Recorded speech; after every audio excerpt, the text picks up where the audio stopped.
Hey, Israel, Netanyahu, Ben Shapiro, your sex trafficking ring is showing. What? So it went super viral that apparently the Epstein files showed that Jeffrey Epstein is Zoran Mamdani's dad. Turns out his mom was all over the Epstein files. And it turns out that all of this is just fake and being shared by a whole bunch of what are probably obvious bots. Made up AI images. I mean, like, they're fucking not even trying. Bro. But when you dig into the actual files and you look at Mira Nair, his mom, and actually where she's showing up in those files, it leads you right to one of the most interesting connections in the Jeffrey Epstein story that no one talks about, no one knows about, the media doesn't report on. And I guarantee you that this rabbit hole has depths. It has dirt all over the place. It has famous people. Yeah. It's got it all. And this is a rabbit hole that people need to dig into. Can't wait to get into So it. Mamdani's mom is showing up just because she's a director of Hollywood movies. I don't know what she makes, but like independent films, highly acclaimed, whatever. And she's on all these different invitations and correspondences about various film events. And Jeffrey Epstein's connection. Dude, I've seen so many films. If I haven't heard of somebody, they're either like so obscure that they're not even famous, or there's some kind of weird money laundering going on. There's something illegal going on. There's no fucking way. I'm so deeply focused on pop culture and have been for so long. I know everything. I see everything. I don't know who that person is. To this world is Peggy Segal. And if you don't know about Peggy Segal, I'm about to put you on some fucking game. This is Peggy Segal, well into her 70s. And yes, there are references to what sounds an awful lot like adrenochrome in the Epstein emails. And this is Peggy with Brett Ratner, whole other rabbit hole. There are photos of Peggy with just about every famous person How about alive. You know. And the reason for that is because Peggy Segal is one of the most famous and powerful publicists in the world. She's the Hollywood connector. She's the woman that throws all the parties for all the movie premieres. So when you're premiering your big Hollywood movie, you get all of the famous people to come to your premiere and throwing parties for these famous pedophile elites. How about that? the club is like, oh, it's very important. It's very important. And that's how movies work. Work for Obama, I bet. That's how Oscars work. That's how the awards work. That's how all of it works. It's a big club and it's run by Jews. And Peggy was Epstein's direct line of access into this entire world. And she's got some lies to answer for now that the new emails are out. So back in 2019, when the whole first Epstein story broke, Peggy got super blacklisted immediately. No one worked with her. Everyone cut her off. She whined about it. I've always suspected, and I made content about this years ago, that I think that she got blacklisted because they were scared that if people start looking at Peggy, they're going to start looking at her book of contacts and they're going to start looking at her relationship to Jeffrey a little too closely because there's... Dude, you got retards like me looking way too much into things. We're gonna be uncovering some shit. a lot there. So here's the reporting from back then and all the lies she told. Her staff described a symbiotic relationship wherein Segal would receive gifts from Epstein, including travel expenses, and that at times she kept her studio clients in the dark about how she would bring him to the party. But she insisted through a spokesperson that her financial arrangements and everything ended by 2010 when Epstein was released from prison. Peggy is known for her list. All these important people, voting members of the Academy, New York socialites, influential motherfuckers, Hamptonites, downtown crowd, media figures, the club. What if Epstein's list wasn't Epstein's list? It was a bunch of other people's lists, and he just knew who to contact. I think that's probably more accurate.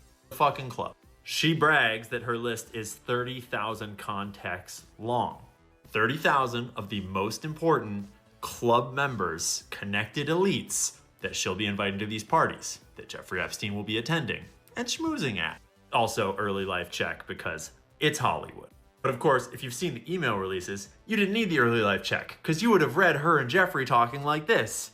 Jeffrey's hosting a Yom Kippur redemption party, asking her for advice of who to bring. She responds, is it going to be 100% Jew night?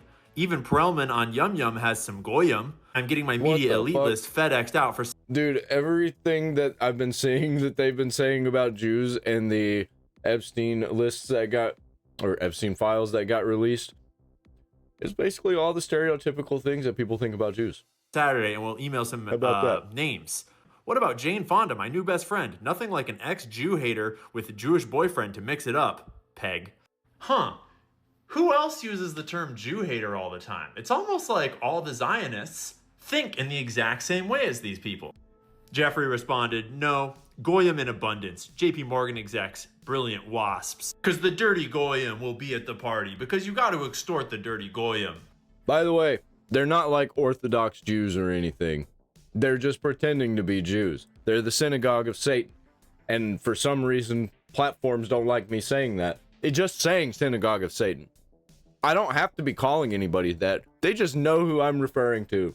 It's so funny how that works.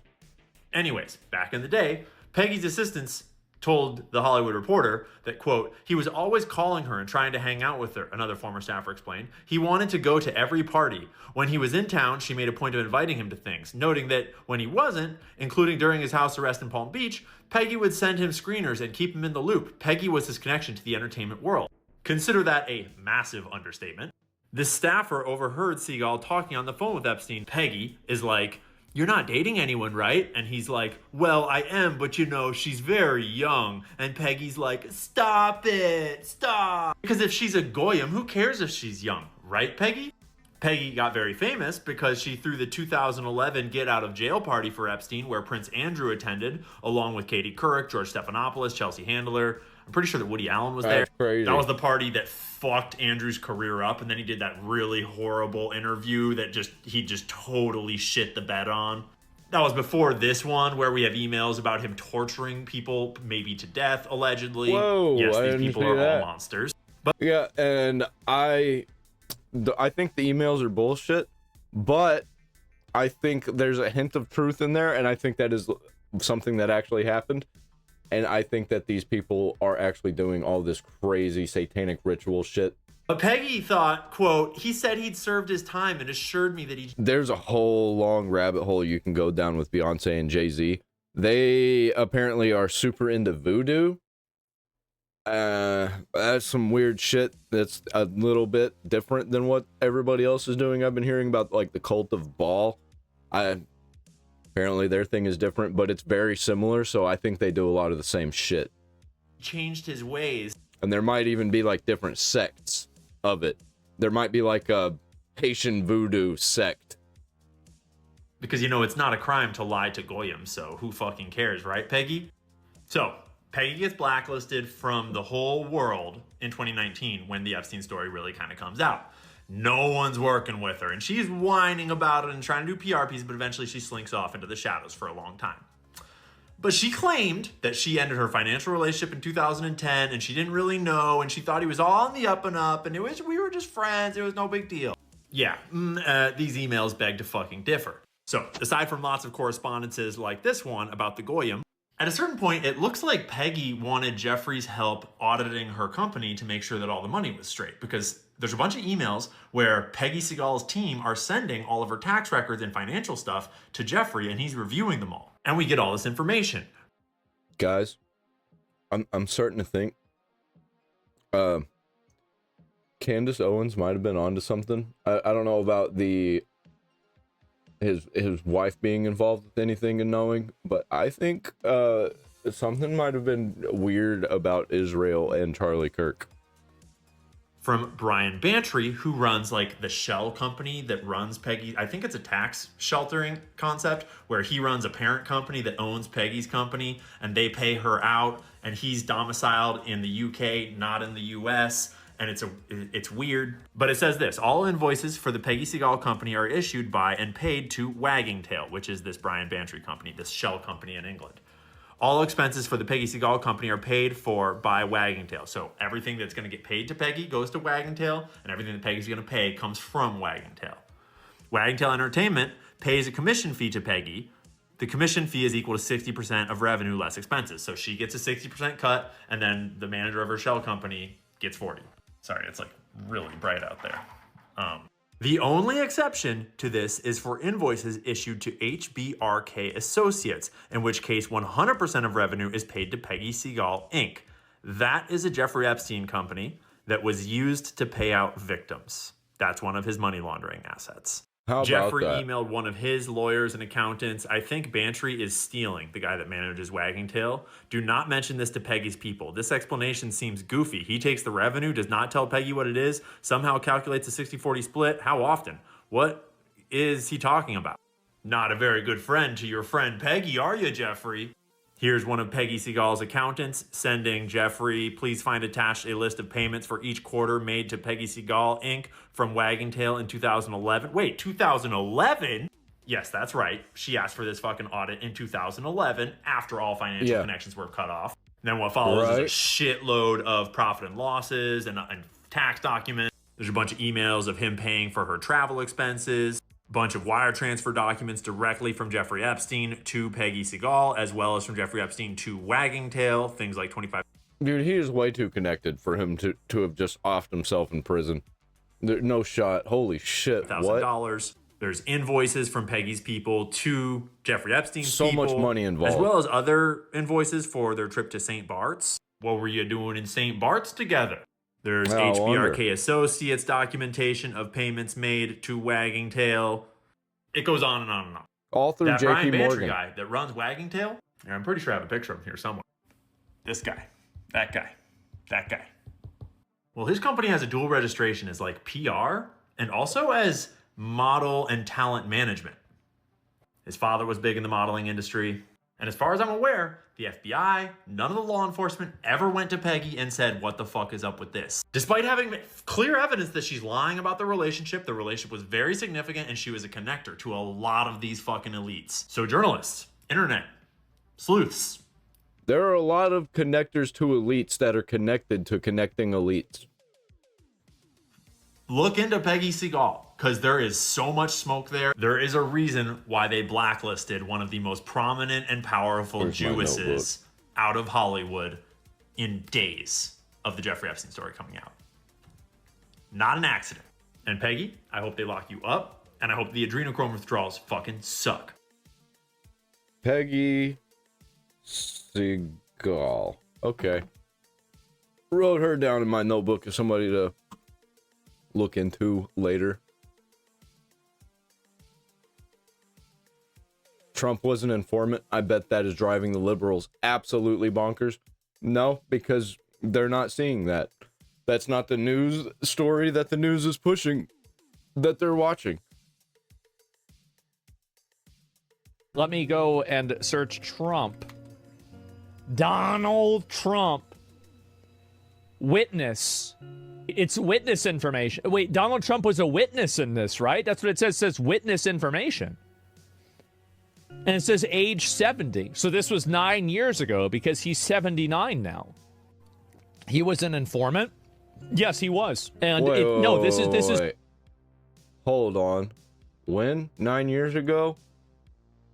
When was 9 years ago? Let's see, is 2026 to be like, what, 2017? When was Trump accused of rape? I don't care about when they were. Publicly in June 2019. How about that? Were there any before? Any allegations said before 2019? First wife, legend, 1990 divorce deposition that Trump... I don't care about that. Filed a lawsuit in April 2016 accusing Trump and Jeffrey Epstein. Blah, blah, blah, in 1994. Well, I don't even care about that. Is that what this was talking about, though? Hold on. I am just wanting to reconnect with the original detective that called me and I offered information about this. How is contact? No, he was orchestrating a deal along with my uncle where different men and a few women and girls would come to a variety of boats and yachts and pay money to force me to do blank with them when I was 13 and pregnant. Filed is a pseudonym, Katie Johnson, filed a lawsuit in April 2016 accusing Trump when she was 13 years old at Epstein's New York residence. The case was dismissed on technical grounds, refiled, and ultimately withdrawn in November 2016. The allegations were accompanied by affidavits from alleged witnesses, but have not been substantiated in court, and questions about the plaintiff's identity and the claim's authenticity remain. How about that? Around the same time, 13 years old too. Kind of funny how this, it very similar to this that I'm seeing right here. I don't care about Cyrax. Know why you're showing me that. Oh boy. Yeah, I'm gonna go into my bookmarks real quick. Let's see. I've got a lot of them. You know what? I'm gonna go through all of these actually. Let's go to this one first. So, Sean Ryan is being threatened for protecting children. Let's check this out. This is crazy. Something serious. Last week, I received a demand letter from lawyers representing Kanakuk Ministries, a Christian summer camp in Missouri. They're threatening to sue me for defamation because of something I said on my podcast with Congressman Ro Khanna. Okay, well, all right. Here's what I said. I brought Elizabeth Phillips on my show, and she talked about how Kanakuk employees have been molesting thousands of kids for years and putting them under NDAs after settlements so they can never come out and talk about their sexual abuse and trauma. Kanakuk's lawyers are demanding I take down that portion of the interview. Why? Issue a public... Why? For one, why is that school still allowed to operate after all that? Another thing is, why would you try and silence them instead of working with them? Just fucking work with them. Do a podcast with them. Talk about all the problems that there were. Talk about what you're doing now. Unless there's still a whole bunch of problems. I think it needs to be investigated. Apology and stop talking about this. They gave me 10 days. That deadline has passed. Uh-oh. Here's my response. No. Fuck you. I don't negotiate with pedophiles or the people who defend them. I'm not taking anything down. I'm not apologizing, and I'm damn sure not going to stop talking about child sexual abuse at a Christian camp that continues to operate on the same grounds where horrific abuse took place. I wonder what kind of connections they have. I wonder how deeply the connections go, and I wonder if it leads all the way to the top where Epstein was sitting. Let me be crystal clear about the facts. Facts that I'm not saying Epstein was at the top. He was just sitting at the top with the people who are at the top. Cook's own lawyers admitted in their letter. 1. Pete Newman, a senior Kanakuk employee and camp director, sexually abused children at Kanakuk for multiple years in the early 2000s. He's now serving life sentences. I think Facebook showed me ads. Between 20 and 30 civil lawsuits were filed against Kanakuk. 3. Multiple confidential settlement agreements were executed with victims, NDAs that prevented these kids from speaking publicly about what happened to them. Kanakuk can't prove the number is less than thousands, and given their own admission of a cover-up, the true number is unknowable. But here's what really pisses me the fuck off. Kanakuk is still operating a camp at the very location where countless children suffered horrific abuse. And what are the parents doing that are sending their children there? What the fuck? Why? If I heard that a place was doing that and a bunch of the same people were still working there that tried to cover it up, my children are not going there. How retarded are the people sending their kids there? They're still running programs. They're still bringing kids to the exact same place. And now they want to silence me for talking about it. This isn't about protecting their reputation. This is about protecting children, and I will not be silenced. My attorney has sent Kanakuk's lawyers a response. We've made it clear. If they want to sue me, bring it on.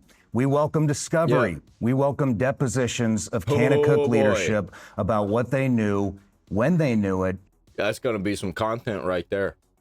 And what they did or didn't do to protect children. We welcome full disclosure of every abuse allegation, every settlement, every internal investigation, and every financial record showing whether Kanakuk actually suffered any harm from my statement or whether this is just an attempt to intimidate people into silence. Under Tennessee law, Kanakuk will have to prove I'm lying. They'll have to prove actual malice, that I knew my statements were false, or that I had serious doubts about its truth. Do you think that his statements were false? The statements that he was talking about that are easily corroborated if you just do a quick Google search? I don't even use Google, and Google would pop it up. They can't do that because I relied on Elizabeth Phillips, whose brother was a victim. I relied on public court records, relied on widespread media coverage of Pete Newman's prosecution, and most importantly, they admit the core of what I said is true. Kanakuk employees sexually abused children.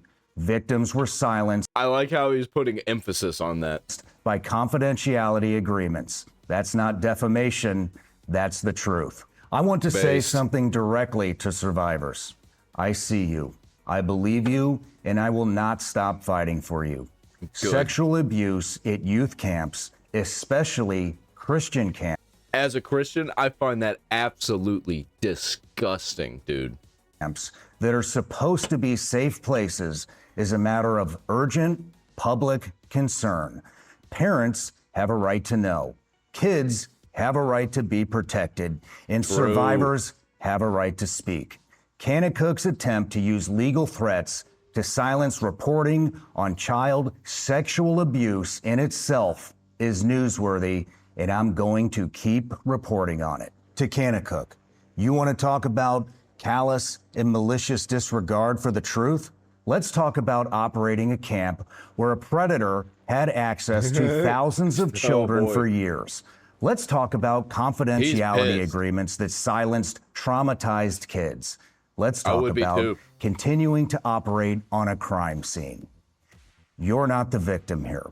The children you failed to protect are the victims. I stand by every word I said. I will not retract. I will not apologize. And if you want to sue me, my lawyers are ready. To everyone watching, this is why I do this show. This is why we tell real stories about real people. Because the truth matters. Because kids matter. And because some things are more important than money or reputation. If you want to support survivors of institutional child sexual abuse, check out No More Victims, the organization Elizabeth Phillips founded. They're passing laws to protect kids and hold institutions like Kanakuk accountable. Yeah, fuck yeah. And if you're a survivor, please know it's not your fault. You deserve justice, and there are people fighting for you. I'll keep you updated as this develops, but I'm not going to be backing down. You know what I think about it? Put every last one of them in the fucking wood chipper. So Representative Jerry Nadler basically just put out a kill order for ICE agents, effectively giving the go-ahead for leftists to shoot them. This is absolutely insane.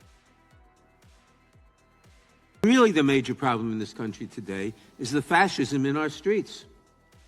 The attacks on America. Dude, nobody even cares about the word fascism. Nobody cares about the word Nazi.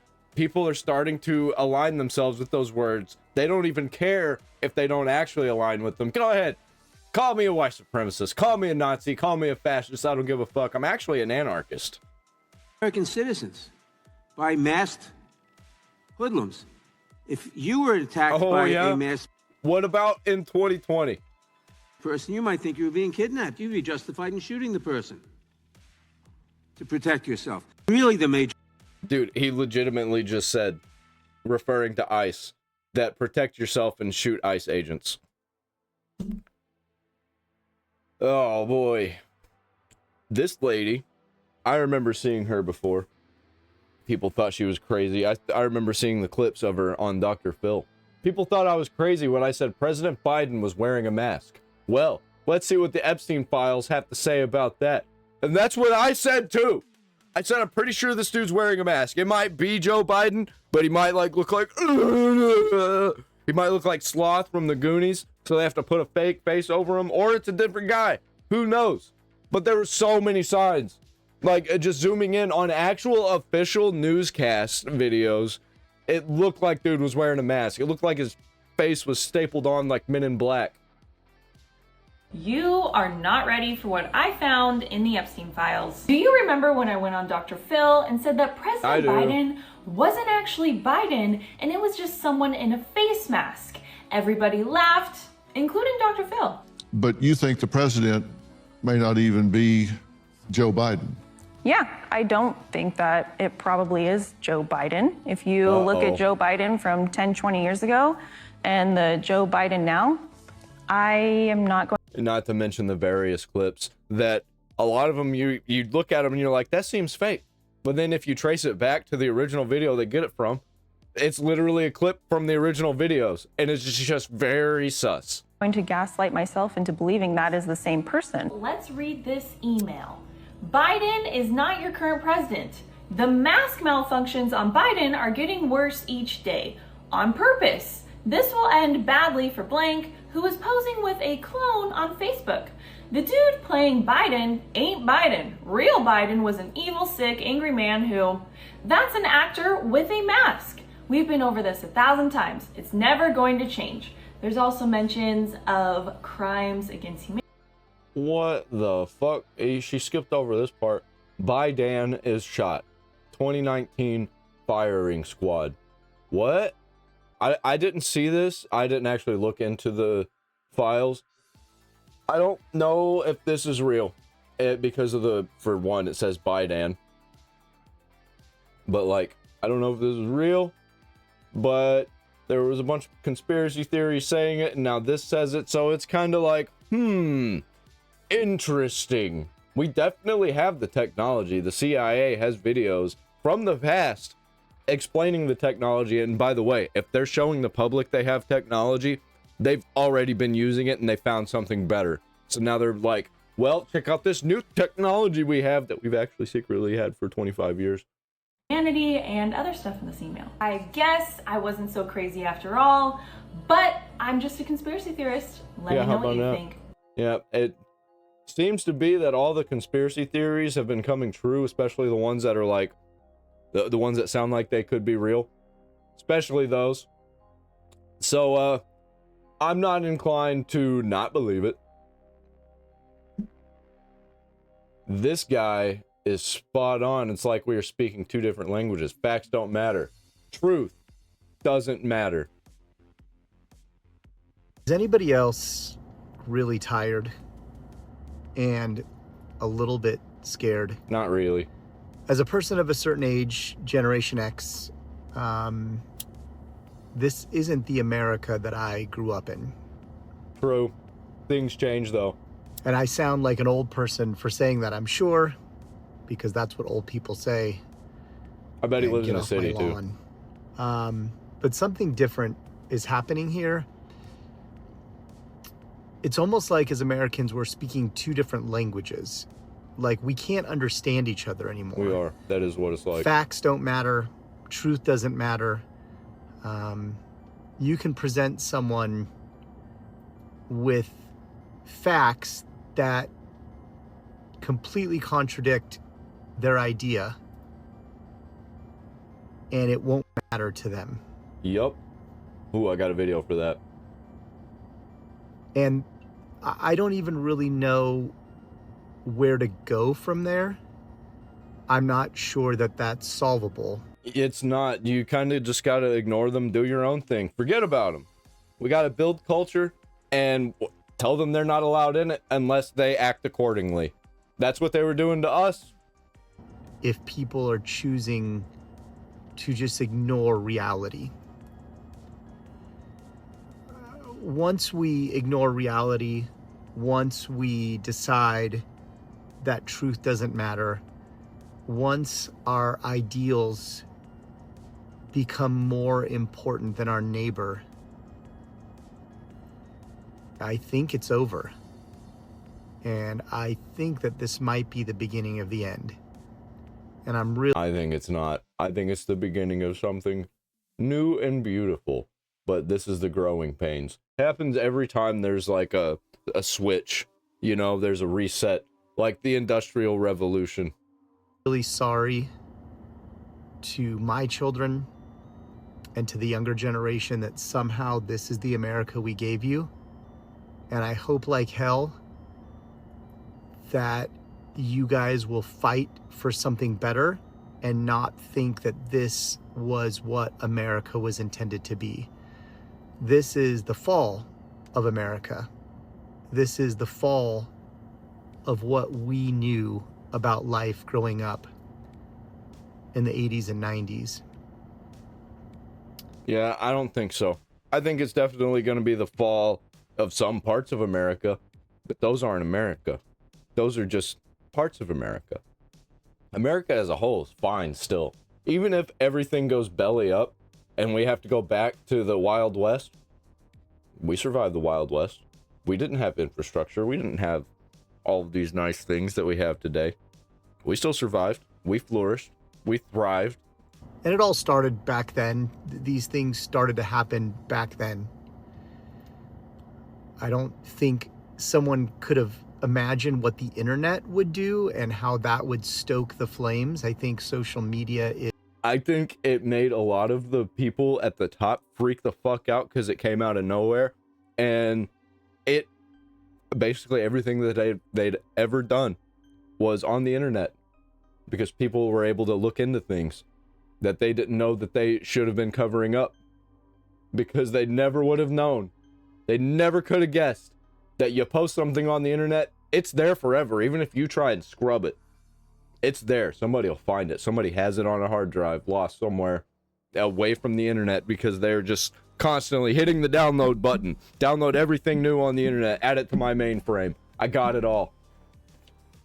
I know a guy who's like that, by the way, who tries to download the internet.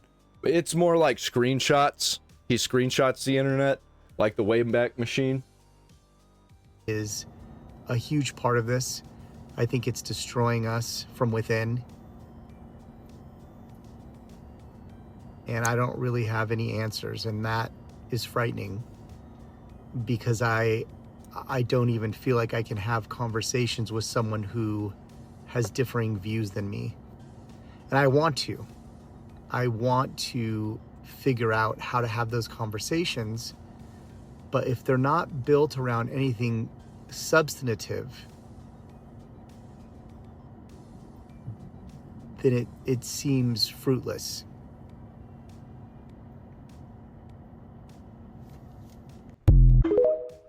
That was an ending. Yeah, I don't know. I kind of don't agree with him, but I think we're changing, you know? And a bunch of people don't want to change. They want things to be like it was in the 90s, and it just isn't. I think a lot of people want to go back to the 90s and for their degeneracy. I think a lot of the degenerates don't like that everything now is online, that everything is recorded. Because now we can see all of the fucked up shit that they do behind the scenes. Okay, oh, this is Stephen Greer. This is very, very crazy. This is an interesting one. This was not supposed to happen. Stephen Greer caught off guard at airport. What spills out goes far beyond UFOs. And if somebody like Stephen Greer is talking about it, we're beyond this. We've got better stuff. The technology is crazy. I bet we've got nanotechnology that can eat the world right now. We're just not using it because it's not gotten dangerous enough for that. Stephen Greer, this is huge. How you doing, Mr. Greer? I'm a big fan of your work, man. Thank you so much for all that you do. To break it down, what do you want people to know? Like in just a really short form, what did we need to know? Well, we're not alone. Only about 10-20% of the objects seen are non-human. The rest are ours. From Lockheed Skunk Works, Northrop, Raytheon.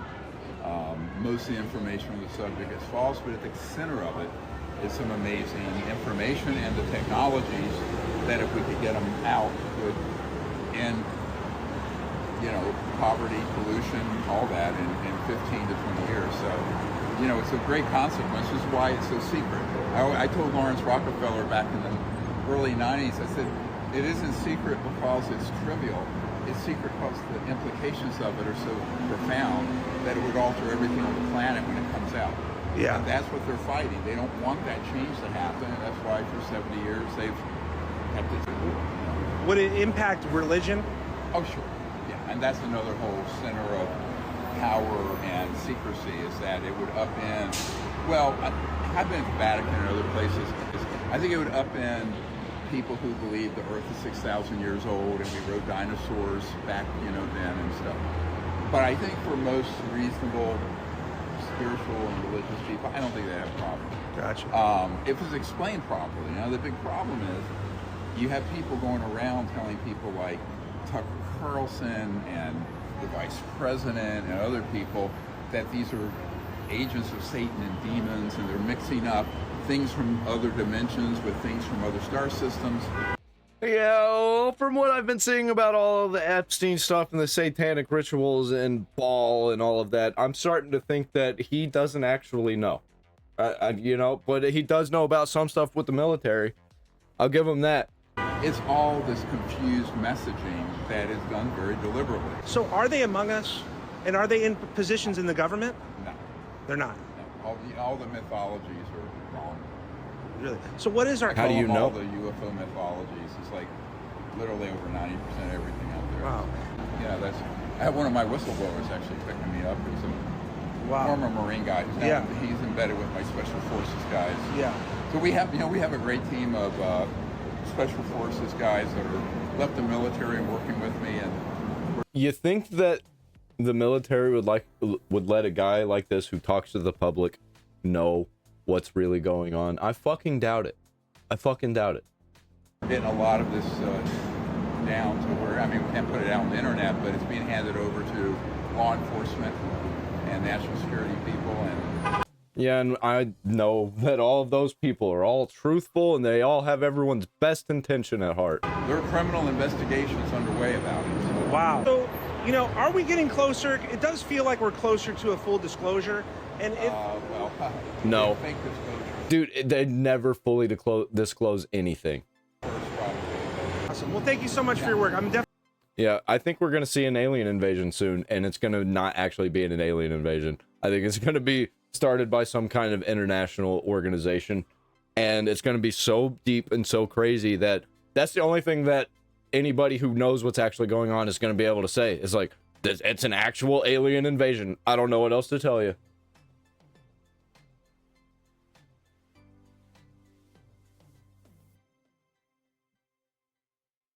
Oh boy, Ben Swan. He is the man who originally dropped the Pizzagate story and got fired for it. I think from MSNBC. No, it was CBS. I don't remember. But anyway, he's back and he's got some things to say. Epstein is Pizzagate. Let that sink in for a minute. Jeffrey Epstein is Pizzagate. 10 years ago, Pizzagate was by far the #1 trending topic on Twitter. But the claim of pedophile elites who preyed on children was so insane that Pizzagate was shrugged off as a wild fever dream of a conspiracy theory.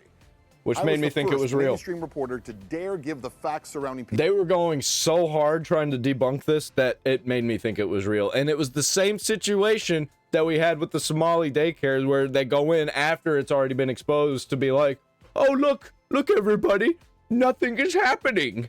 And it was everybody was doing it. And it was just like so much of it that it made me think it was all staged, it was all bullshit. And it turns out, holy shit, we were more right than we could have ever imagined. And it is way worse than we could have ever imagined because it runs deep. It runs all the way up to the most powerful people in the world. This one little pizza place, Comet Ping Pong.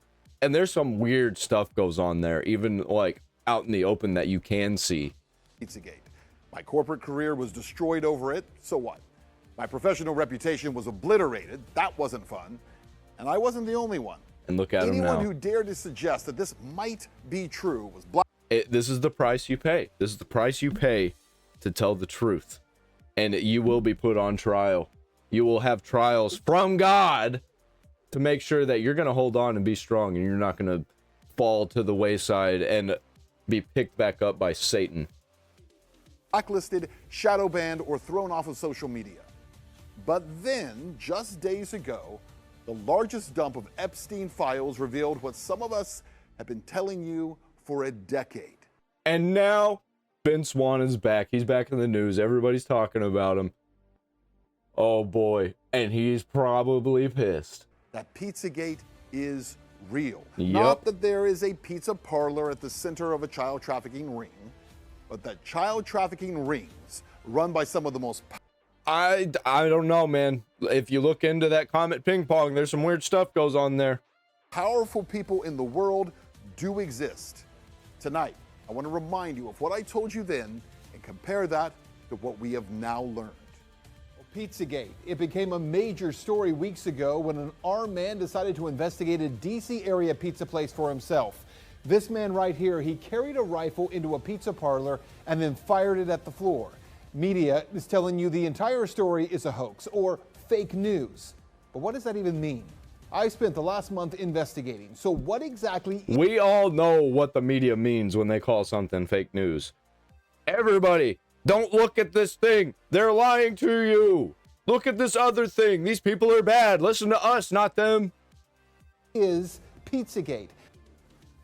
Well, the story that came to be known as Pizzagate did not begin with a rumor, nor was it created by Macedonian sheep farmers, as CNN actually once claimed. That's crazy. What? Authentic, verified emails taken from the phone of the chairman of Hillary Clinton's presidential campaign, John Podesta. Those emails were real. In all these years, by the way, no one has actually disputed that. Inside those emails were communications that struck a lot of people, not just online commentators, but researchers and former law enforcement. I think a lot of the emails were bullshit and didn't really show anything, but there's too much of a pattern here for this to not be a thing that's going on. And a lot of people that people like are involved. As unusual, and I'll show you to say the least. I'll show you who some of those people are here in a minute. References to pizza and to pizza handkerchiefs and to maps, to private gatherings involving powerful people, some very bizarre stuff. In fact, the first people to draw attention to those emails were a group of self-proclaimed pedophiles on 4chan and 8chan who claimed that Podesta was using the same terminology that they use to speak in coded language. And in researching those emails, I found a 2010 entry into Urban Dictionary. It's still there, by the way. It confirms that cheese pizza is a commonly coded term for child pornography. Yes. CP. We knew this. I want you to see these images here. These are the images. Notice this one on the end, the triangle. That image signifies something called boy love. The pizza place next door to Comet Ping Pong Pizza, Besta Pizza, well, this was their logo until only a few weeks ago. Clearly, you can see that the Besta logo actually contains the same image, I'm going to show you again, as that boy lover image.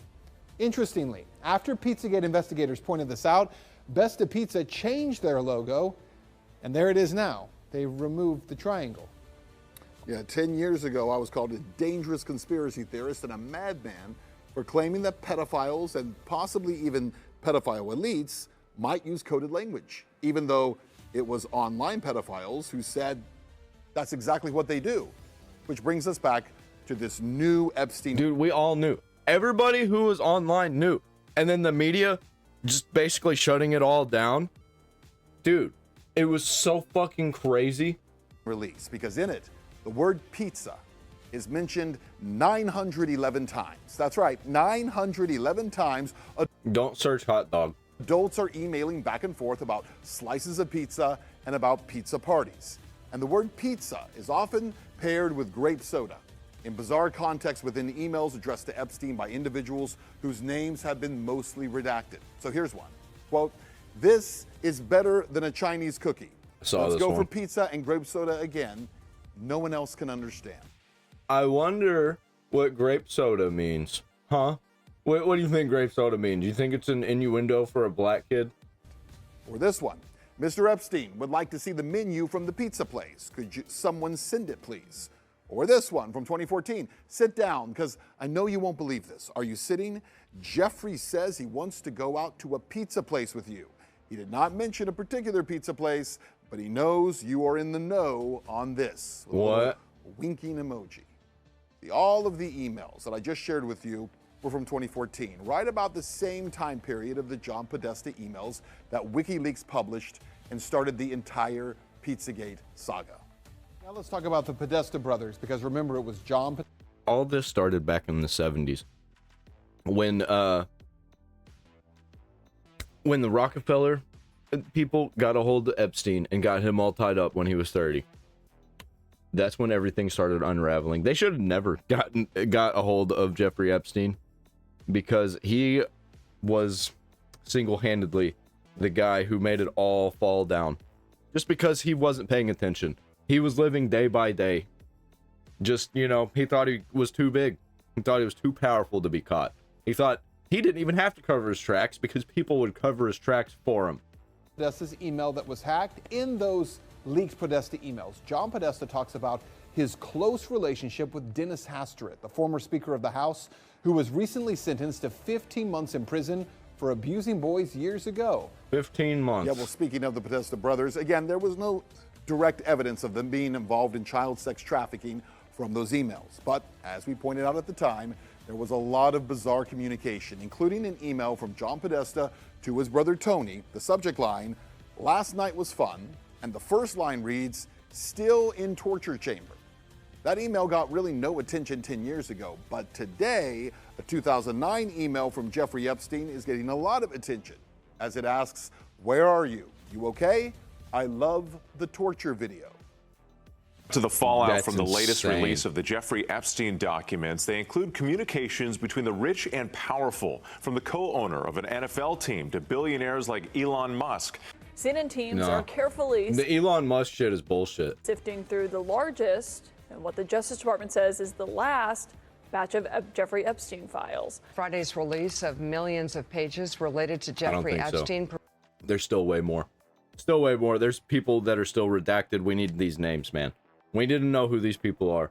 When it comes to these crazy things that are said, we need to know. We need to know who they are. We need to do some investigation.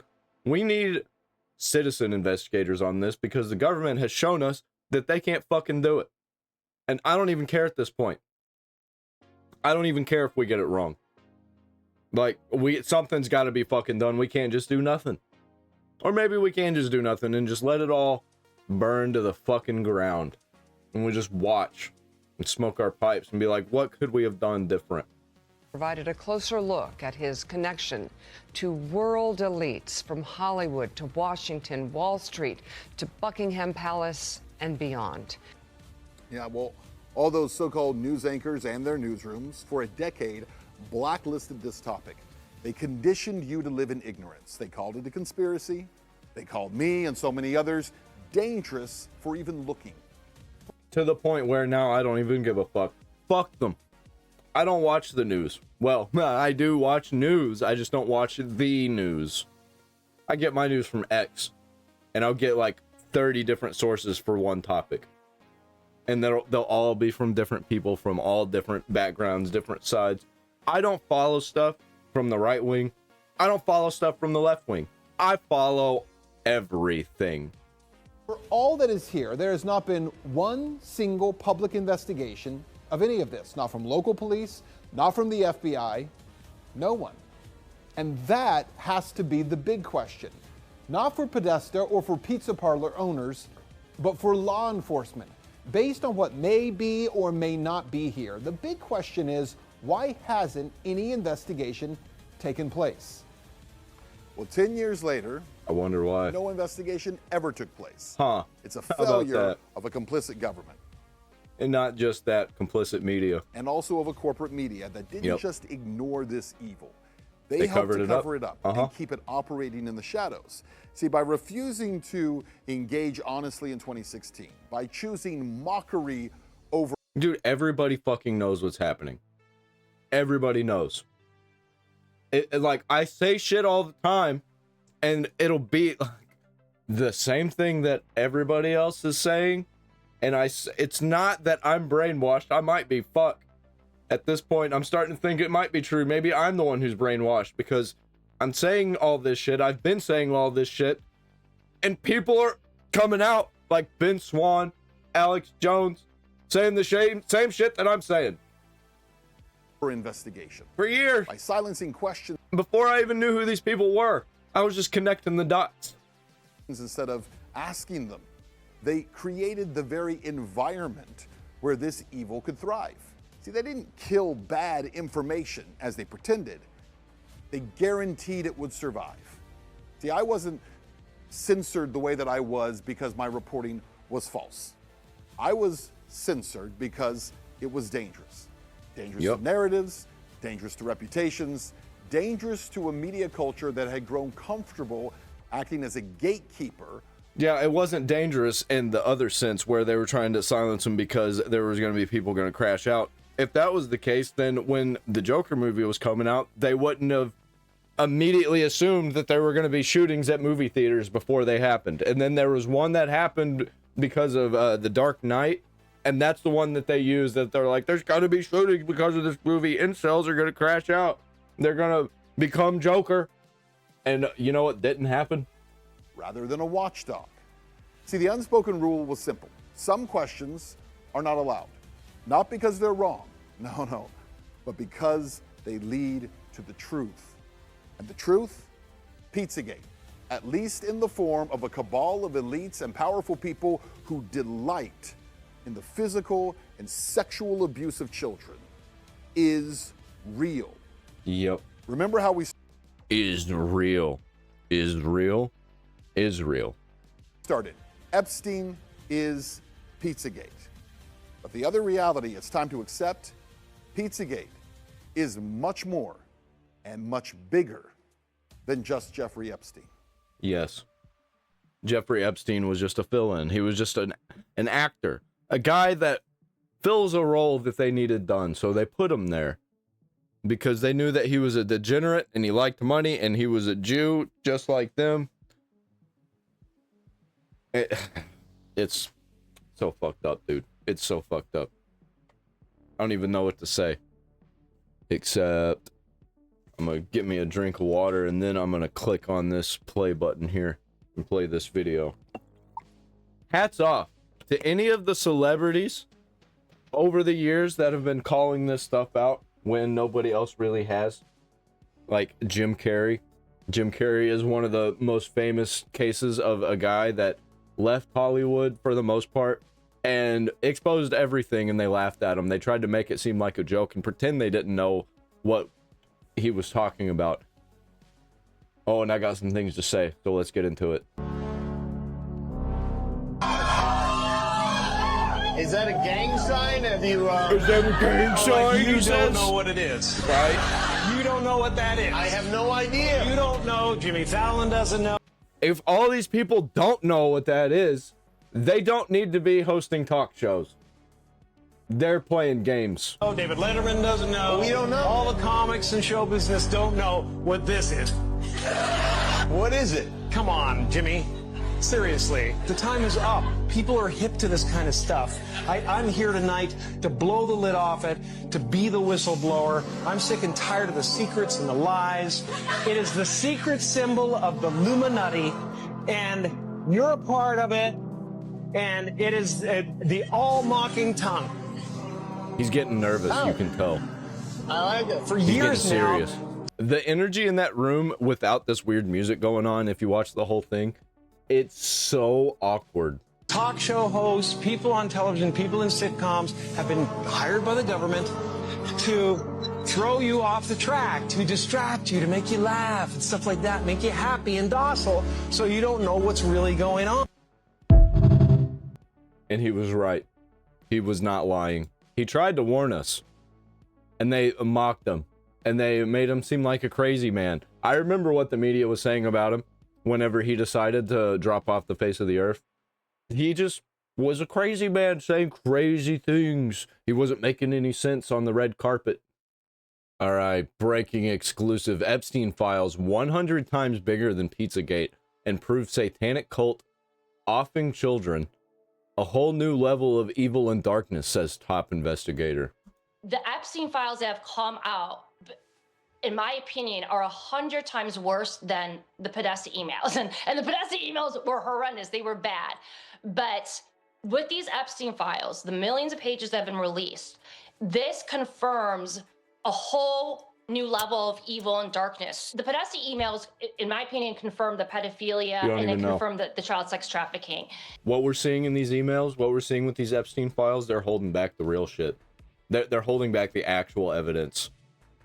Like, they even said it. They're not showing us the real stuff because the real stuff is beyond fucked up.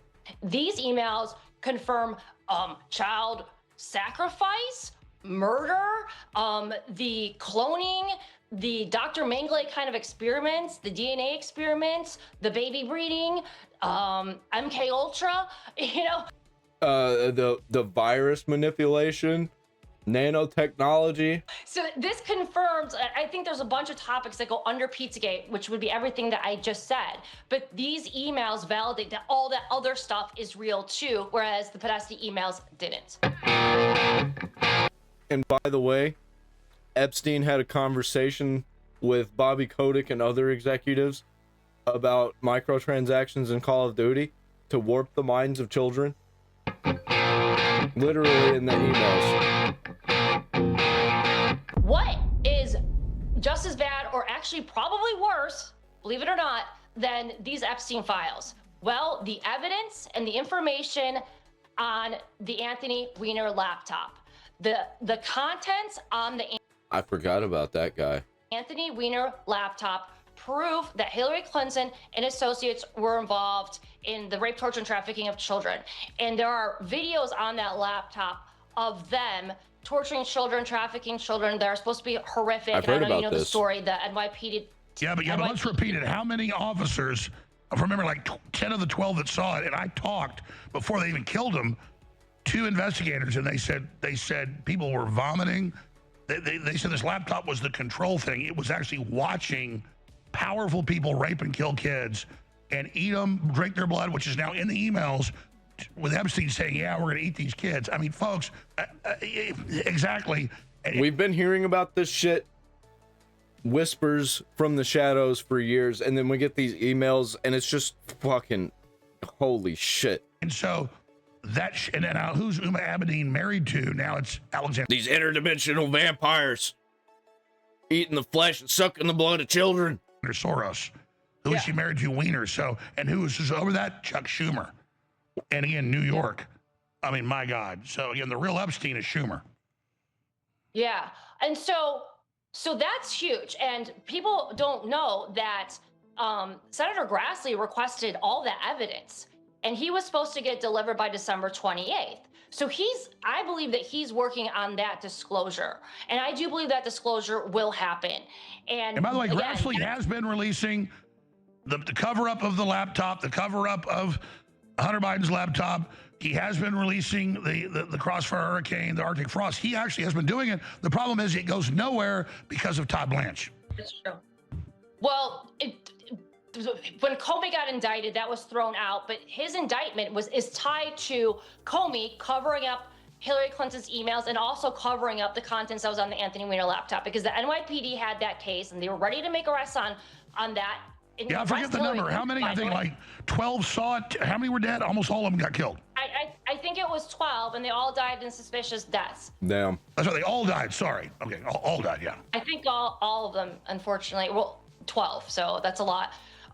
Yeah, I was going from memory. Yeah, because it was 10, then it was the last 2 that got killed too. Just like AFD is now like 50 AFD members in Germany. They're about to win. They all been killed in the last year.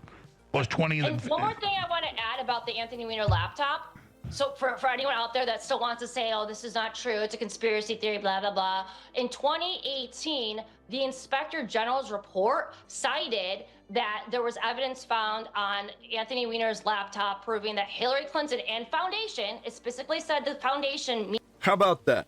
The things that we've been saying that they've been doing this entire time turn out that they're fucking true, or at least they probably are true. Anything gonna be done about it? Probably not. We'll probably find out exactly what's been going on with a lot of these people after they've died of old age. Meaning the Clinton Foundation and crimes against children.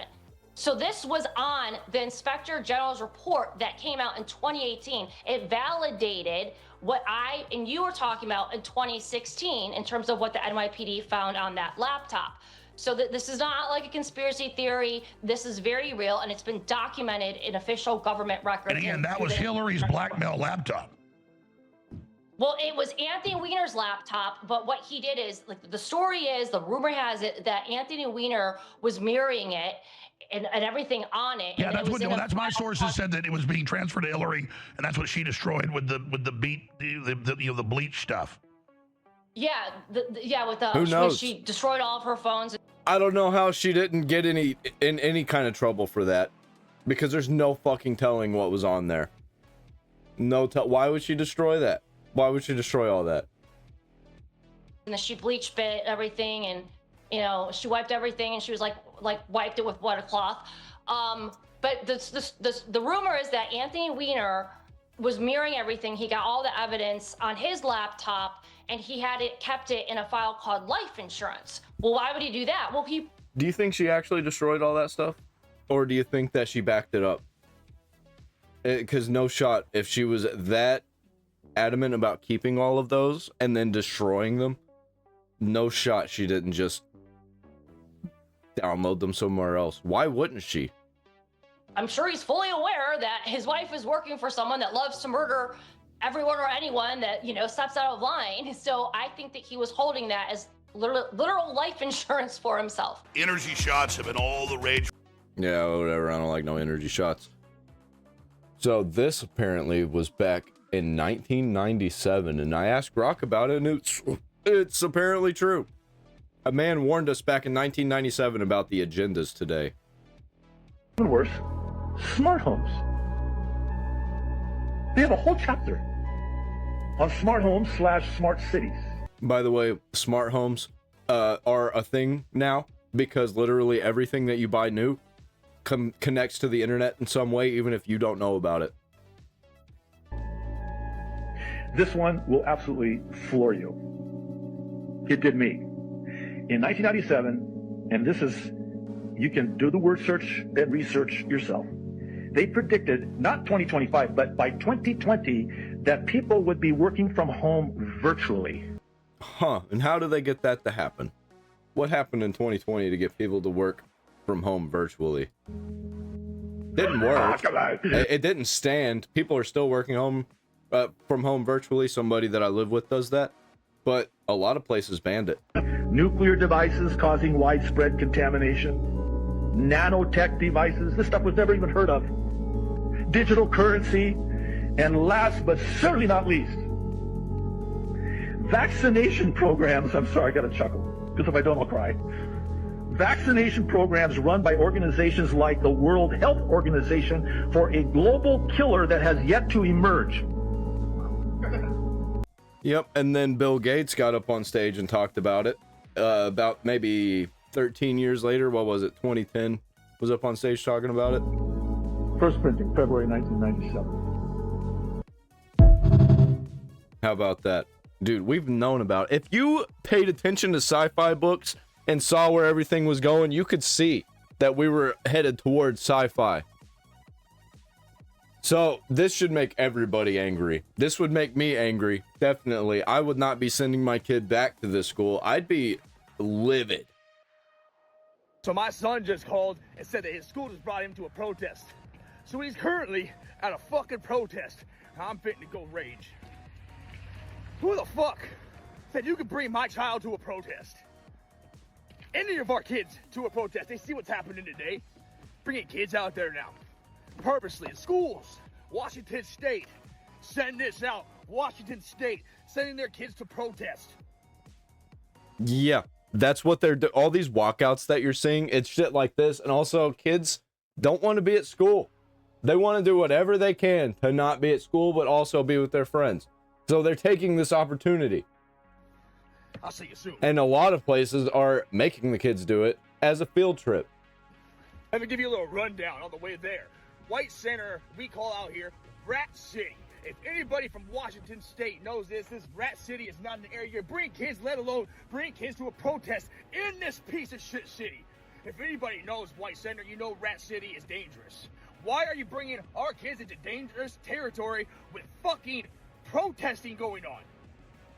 Anyway, I'll see you soon. See you in the next video. It looks like they made it all back to the school already before I could get here.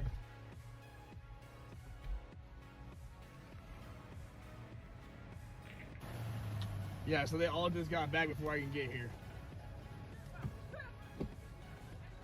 Yeah, they went, by the way. This isn't just a, oh, how convenient. No, look it up. This happened. All the kids. And this happens. Happens all the time. Even before all this was going on, it was happening.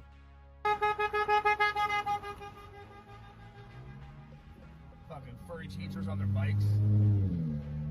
Is this really what's going on? This is craziness. This is craziness.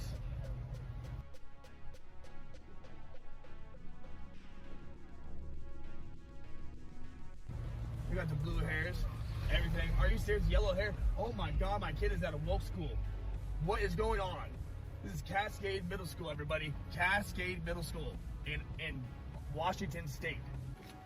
Did you consent? This place needs to be investigated immediately. Probably not gonna be, but it needs to be. They need to be investigating all these places. These schools that are letting kids do walkouts and shit, they all need to be investigated. You should not be letting that happen. To that? Kids are pissed off enough that they're willing to. They don't know anything about the world. You're tricking them. I didn't want to. You didn't want to do that? No, actually the cops came up. One of the guys was like the guy with the megaphone, like a kid. He was like, "Do not talk to the federal thing involved, whatever it is." Just believe I will be at the next school board meeting. Yeah. Yeah. You better be, man. I don't think it's gonna do you any good. So, Melinda Gates came out and said some very interesting stuff, and it makes you wonder. Makes you wonder. Here, I'm gonna move myself out of her face.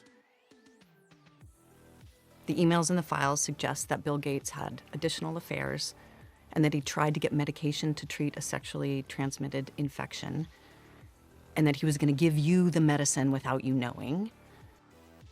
She doesn't deny it. She nodded her head. His representative has said all of this is false. It is not on you to have to respond to the details of that alleged behavior, but I wonder what your dominant emotion is when you read these news articles. Sadness? With these details.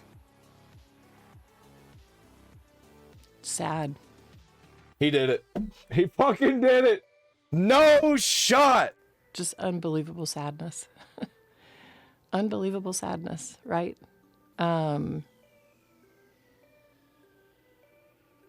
again, I'm able to take my own sadness and look at those young girls and say, my God, how did they... She connects it straight to the young girls. She knew. How did that happen to those girls, right? And so for me, it's just sadness for, you know, I've left. I really want to know what she knows. And we need to find out. Like, all these people that keep showing the fuck up, dude. I'm sick and tired of it. I keep seeing Bill Gates. Like, why is nothing being done about Bill Gates? Why is nothing being done about all these people? Like, even an investigation, they keep popping up in all of this shit, and nothing happens. You don't hear about anything happening. The fuck is going on? And this bitch, I don't care. Fuck this bitch too. Like, it sucks that she went through that, but also she's an evil piece of garbage also. What does she know? We need to figure this out. I left my marriage. I had to leave my marriage. I wanted to leave. I keep seeing people feeling sorry for her on Twitter. And it's just like, no. You don't know what this bitch was into also. She was a part of this whole cabal too. She was a part of it. Like, she might not have known about the really, really crazy shit, but she was into the international organizations. She's a fucking insane leftist too. My marriage. I had to leave I felt I needed to eventually leave the foundation. So it's just sad. That's the truth, right? And it's kind of like, at least for me, I've been able to move on in life. Yeah, she's able to be relieved about all of this. And she should not be. She should be under a fucking prison. I don't know why anybody's giving her the light of day. If she knows shit, she needs to say it. I don't give a fuck. It pisses me off, dude. It really does. Like, I don't like crashing out on the internet about people, but whenever it comes to this shit, oh boy, I'm so fucking sick of it. It's been years. It's been half my fucking life that I've been hearing about this. I'm 30. Okay. What else we got? What else we got? We got this right here. Roseanne Barr was another one of the celebrities that was warning everybody, and they canceled her, and I'm surprised they didn't kill her. Probably because everybody would have known if that would have happened, if they would have taken out Roseanne Barr. No, they eat babies. That is not bullshit. It's true. So it's not just the dogs and the cats, not just the pets. It's not just the dogs and the cats. They're full-on vampires. And everybody still thinks I'm crazy, but I'm not crazy. They're full-on vampires. They love the taste of human flesh and they drink human blood. They do it. They say you can't wake people up that are pretending to be asleep, but I pray to God, please wake up even those who are pretending to be asleep with the... I woke up long time ago to all this shit. I don't believe it whenever people are like, oh, it's just a conspiracy theory anymore, because it's always the same people telling me that. And immediately, if those people tell me, oh, you're just conspiracy theorists, then I'm immediately going to think that whatever I'm thinking is true. If they don't want me to think the thing, there's usually a reason they don't want me to think it. Irrefutable truth of what the worst people on this planet are really up to. They are really up to that. They're doing it. There are so many victims. No, they... Yeah, I honestly, I don't know how she's still alive. I'm glad she is, though. Fucking legend. Nick Fuentes is going to be a real problem for these elites.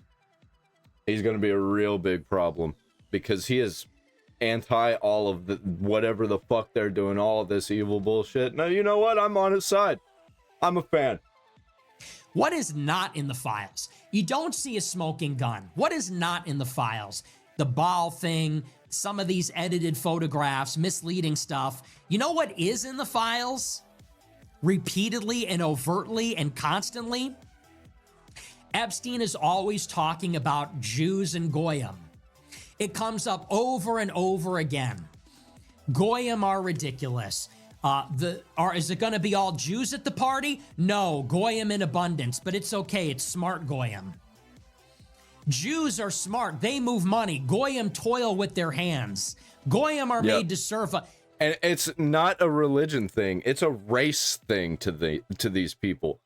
All of these people on the left, it's always a race thing. All of these insane freaks, it's always a race thing. And yes, Jeffrey Epstein was on the left. He might have been pretending, but that's what he was. That's what he was doing, and he was for all of these agendas. All of these agendas that the left pushes. Jeffrey Epstein is their people. Hanging out with all their celebrities that they love. Hanging out with all their politicians that they love. This is what is in the files. You know what is not in the files? There's not a lot of talk of the occult. There's not a lot of rituals. Not even really, strictly speaking, pedophilia. That's not really in the files. I bet it is. No, I bet it is. And that's the stuff that they left out that nobody's ever going to be allowed to see. What we just got is all we're ever going to get. And what we really got was a whole bunch of nothing. A whole bunch of, I wonder if anything's going to be done. I wonder if these things are true. There's an awful lot of stuff about people who are dead. You know, a lot of the stuff that is being pushed around is fake. I mean, it's literally just fabricated. Yep. And it's being exaggerated and embellished. You know what is in the files? That Epstein was a Jew, and he self-identified as a Jew, and he wasn't religious. He didn't keep kosher. He was a complete degenerate hedonist. We don't even... That's what we call the synagogue of Satan. ...know that he was super pro-Israel. At least he didn't talk about it a ton. What we do know about the files is that he was extremely powerful, extremely connected.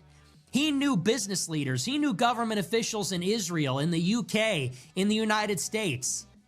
He knew people at JP Morgan. He knew people at Yale. He knew people in the cybersecurity industry. He knew people everywhere. He knew Reid Hoffman, Peter Thiel, Mark Andreessen. He knew all these guys, and he was a powerful Jew. He was a Jewish patriot. He had these attitudes. I feel myself becoming more radicalized every minute. About being Jewish.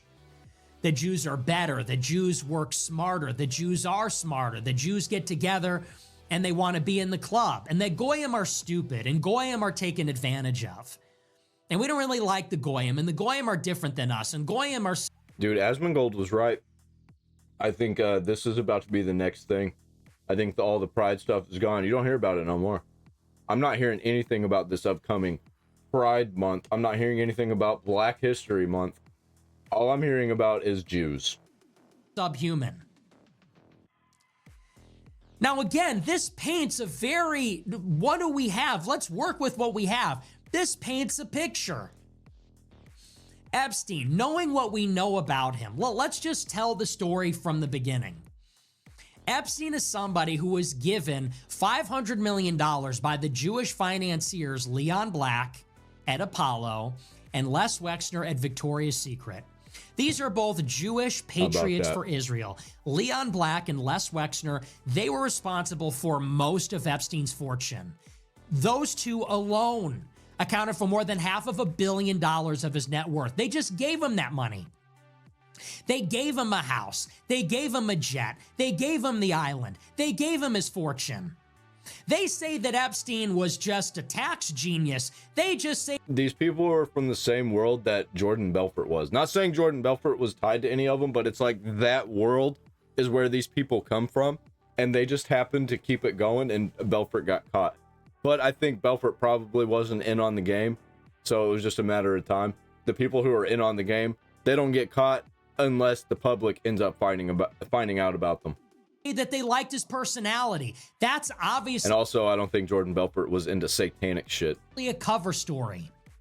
There's a lot of people that are good at taxes. They're not worth $1 billion. Yep. You don't give them a house and a plane and an island. And there's a lot of people that are nice guys, funny guys. You don't give them $1 billion. So what is going on there? Well, it's quite obvious. Les Wexner and Leon Black have an inroad with Israel. Yep. They are probably Zionim. They are Jewish covert spies working under the IDF. Now, they may not be IDF agents, or rather Mossad agents or Shin Bet agents. But they could be useful idiots. There's a whole lot of those that are useful idiots for cash. They are accomplices to Israeli intelligence. Israeli intelligence has their number and can call upon them to do things. They're working hand in glove with the Israeli state. They have a relationship with the Israeli state. Yep, I'm sick of it. I'm done. I'm ready to go America first. Fuck every country, including our greatest allies. Because I'm pretty sure they're all just fucking connected to Satanism. No, thank you. I'm out on all of it. And parts of America, fuck it. That can belong to Satan. Anything that belongs to Satan, get rid of it. We don't fucking want it anymore. I don't want to go to war over it. Just fucking go. Just have it. I don't want to deal with your shit anymore. And then after that, if you want to go to war, we'll be here. So this was allegedly an Epstein victim. I don't know nothing about it, but this is crazy. Just came out, I think. The victims have warned us before, never forget Virginia Giuffre and who she exposed as the worst culprits. If you're watching this, it means they got me. My dead man switch activated automatically. Wasn't this the chick that got hit by a bus? Like she was in a bus, got involved in a car accident, even though nothing happened to the bus. They even found the bus driver and was like, it was like a fender bender. But she died anyway. After I missed 2 scheduled check-ins. I had it set up months ago because I knew this day was coming. I did not die by accident. I was murdered to keep their secrets buried. My name is Virginia Louise Giuffre. I was one of Jeffrey Epstein's victims. I survived Little St. James, but survival came at a price. I saw too much, knew too much, and now they've silenced me. What is this? Giuffre, who died by suicide in early 2025, never made these claims. Fact checks confirm the video's fabricated audio and visuals. I'm gonna need confirmation on that. I met Trump when I worked at. Yeah, I think this might be real, guys. Even if it's not, I'm gonna listen to it because it's very interesting. But it's too late for them. They thought killing me would bury their secrets. I worked at Mar-a-Lago, folding towels, cleaning lockers. My father kept the tennis courts immaculate. We were just working folks trying to scrape by. Trump, he was around, but he was never the threat. The real predator was Ghislaine Maxwell, prim and proper, smiling, promising to teach me massage therapy at the Pink Mansion in Palm Beach. I had no idea I was being fed into a nightmare machine. Epstein's Island was hell disguised as paradise. Yep. You've heard some names linked to him, but those are just the sacrificial pawns. The real players, the ones they've protected at all costs, are still hiding in plain sight. I'll name two now. The first, a former U.S. president, Barack Obama. Been hearing a lot about Obama. So, you know, I think this is true. I don't think this is real, this video that I'm watching, but I think what this part is saying is true.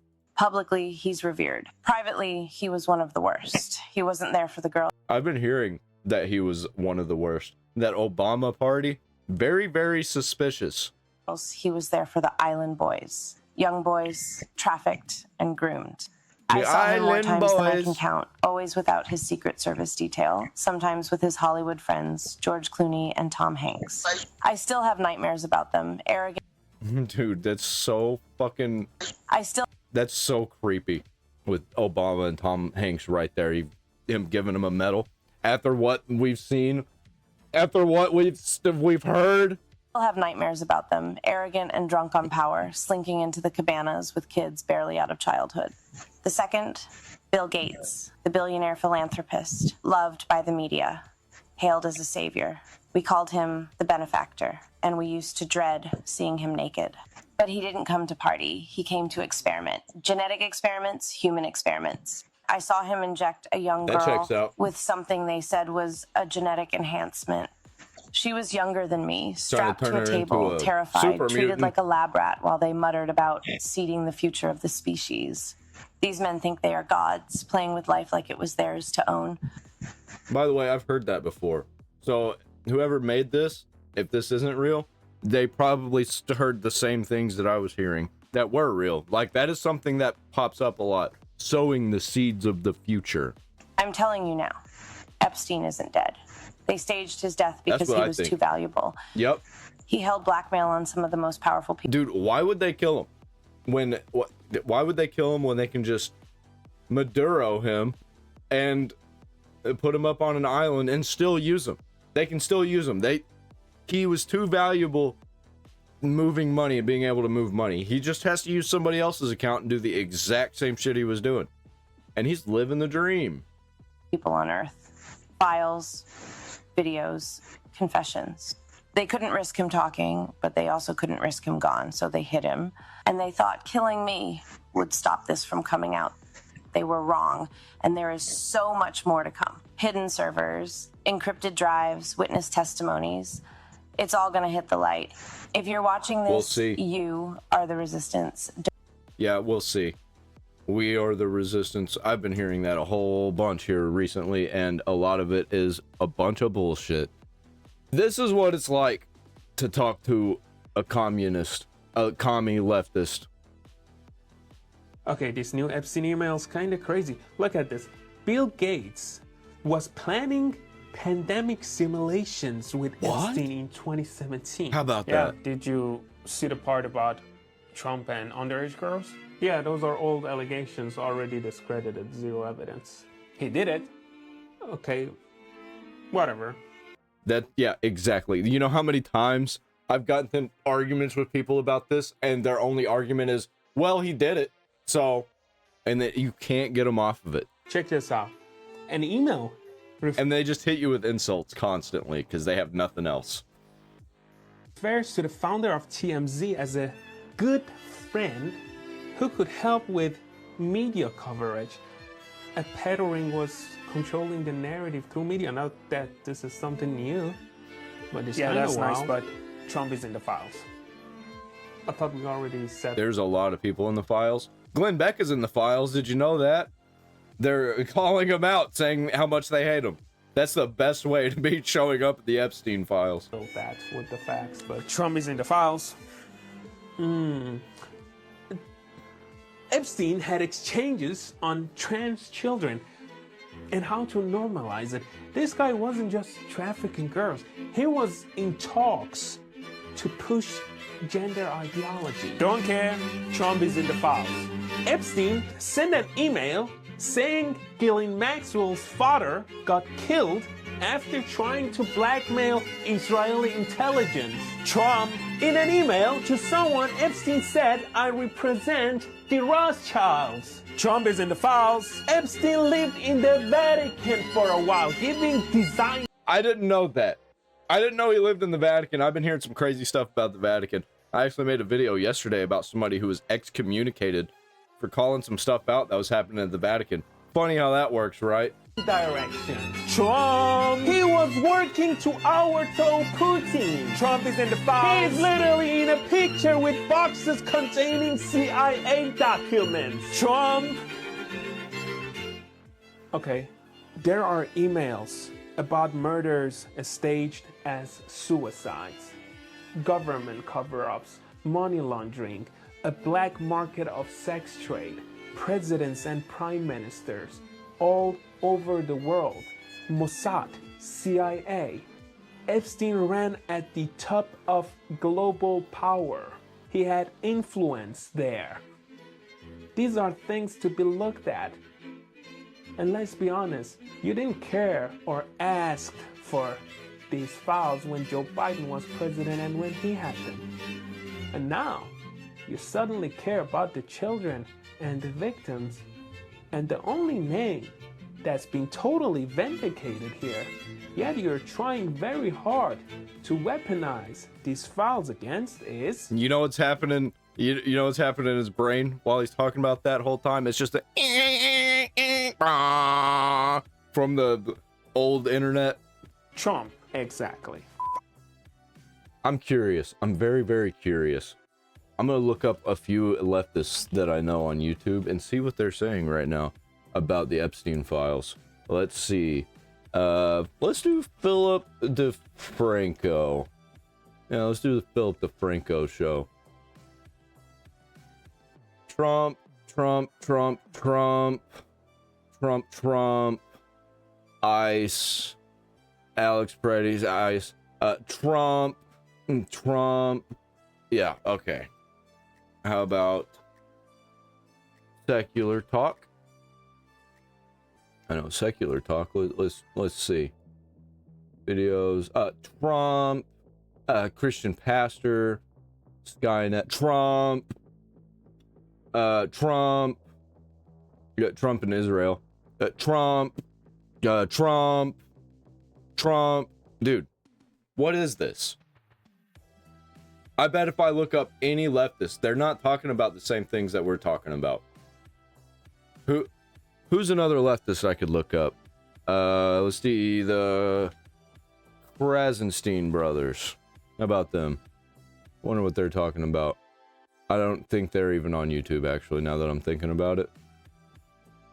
Oh, they are. Krasencast? I don't know. We'll interview on both sides of the aisle to chat, have fun, and reach common ground. Are they still posting? Okay. I don't know. Yeah, I don't know. Not seeing them have any, let's see what Destiny's got to say. Sure. Destiny. That's, I don't know what that is. Trump. Rage bait. Trump. Nothing. It's just all the same shit. Let's look up Nuxanor. So the Zoran thing, celebs find out. Real news. This is talking about a Democrat, a liberal, I guess. Shoe on head. This is like real stuff, man. Talking about Hillary Clinton. More Epstein files. Like, what are we doing here, man? Nuxanor is real news compared to these other fucks. Like, if I look up news networks, I guarantee you they're going to be saying the same shit the other leftists are saying. Let's check out MSNBC. How about that? MS Now. Oh yeah, I forgot they changed their name to MS Now. Let's see what they've been posting. Trump. I don't know what this is. That's Rand Paul. Oh, Trump. That's about ICE. Okay. Trump.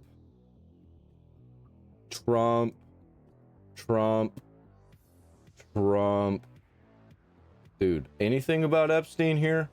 Anything about any of these freaks? Okay, we got Epstein. Trump. Okay. That's like literally the only thing they're talking about with Epstein is just Trump. How about CNN? Let's go for it. CNN on the YouTube channel. Let's see. Epstein files. Rock UK as Clinton strike last minute deal to testify.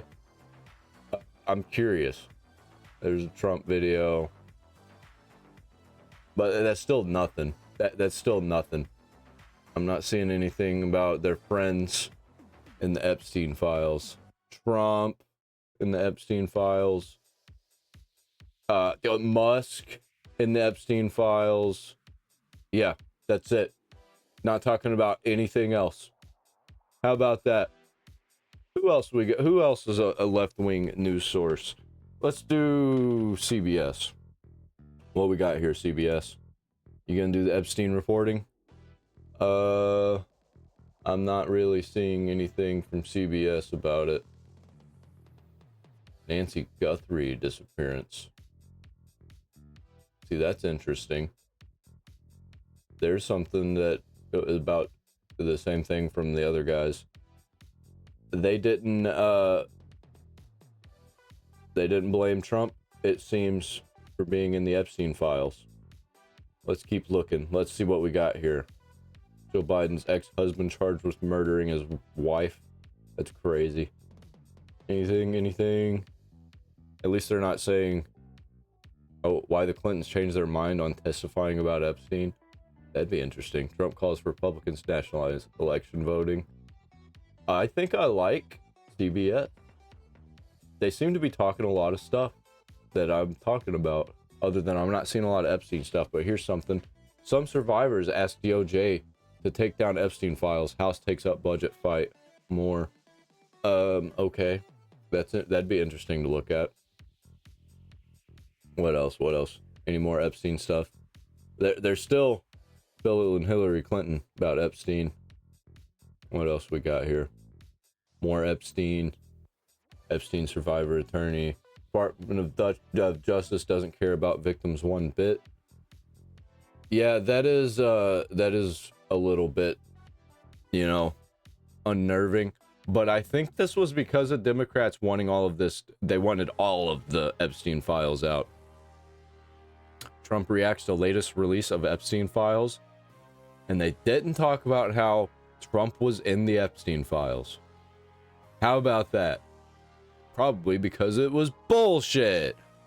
CBS News, more real than the other news. I'll tell you that much. All right, let's get another one of these videos. What's this? I don't even remember what all I bookmarked. Yes. Man, I'll tell you, of all the information that I've seen so far, of all the different drops, this is the most disturbing, and it carries with it a horrific reality of the world that we live in. And honestly, it's a world that most people... I already knew. I'm a Christian. I read the Bible. I know what's happening. I know where things are going. I don't think it's Revelation time yet, but it's definitely a bunch of stuff that was talked about in Revelation is happening. And it's probably gonna, like, when Revelation time happens, it's probably gonna be this, but much worse. People would rather not even know exists. Yeah. And this account here is an interview from an alleged victim. I think that's why so many people denied it happening for so long, because they really didn't want it to be true. And what happened on that yacht is horrific. Think about the hundreds of thousands of children who are trafficked every single year, and that's just the United States alone. And nothing's There are being millions more worldwide every single year. Now, Nicki Minaj posted this on her ex account a little less than... What do you think is going to be done about the Hillary Clinton, Bill Clinton thing with Epstein, with them testifying? What do you think is going to happen? Also, this Nicki Minaj thing, very, very interesting. Nicki Minaj, very based. 24 hours ago. Are y'all understanding that these people have been sacrificing children as a way of gaining and maintaining power? Yes. She then goes and follows up Known with, for a long your time. favorite artist has been practicing rituals in a satanic cult, where they take... I saw a documentary about Bohemian Grove one time when I was a kid, and that radicalized me. I've never gone back. Babies from other countries, mutilate, It was the and Alex unalive Jones them video. as a form of blood sacrifice to their god. This is the music industry. This is Hollywood. It's the elites of the world. It's the Republicans. It's the Democrats. It's the Yep. rich and the powerful. This isn't anything new. This is Old Testament kind of stuff. The Canaanites would have these sacrificial rituals to their god Baal in order to try to gain personal prosperity. And now here we are, all these years later, different time, same demons. Yeah, I know people don't want this to be true. I get it. It's too horrific. You know, you don't want to believe that this kind of evil exists in... And what we're seeing about everything, what we're hearing, is not even that, like half of it. It's not even 10%. Not even 1%. It is so much worse than anybody could ever imagine. I bet they have pits of dead children.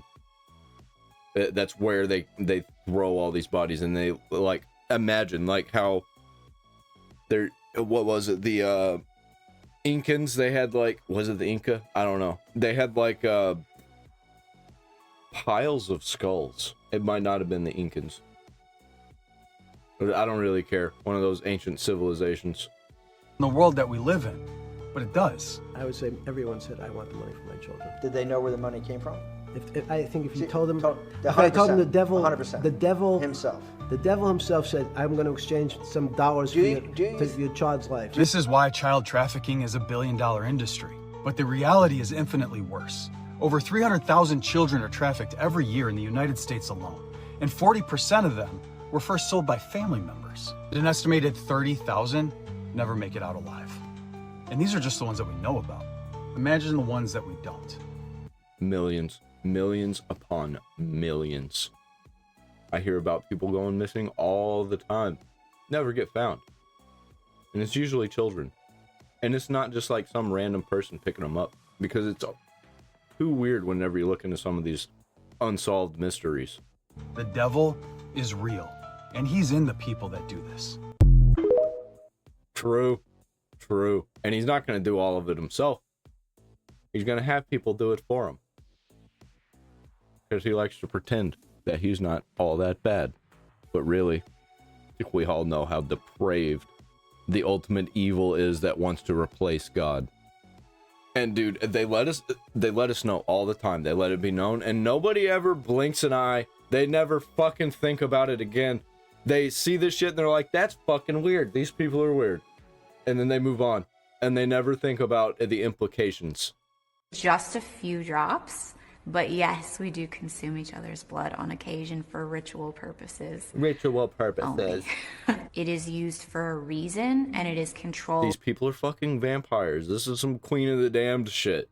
Where it's like, let's shed a few drops of blood and each drink it. He's much more haphazard and That's satanic. That's satanic. Nobody think this is a problem. hectic and chaotic, where he's willing to just like cut his chest open with broken glass and be like, take my soul. Let me bleed on you. It doesn't not happen, let me tell you. Maybe not exactly like that, but a version of that has happened many times. A version of that, probably him being possessed. That's insane. Many times. We're gonna go back to Ricky Gervais, whatever the fuck his name is. Remember this? And this is all the people. And they're still hanging around. Everybody knows who they are.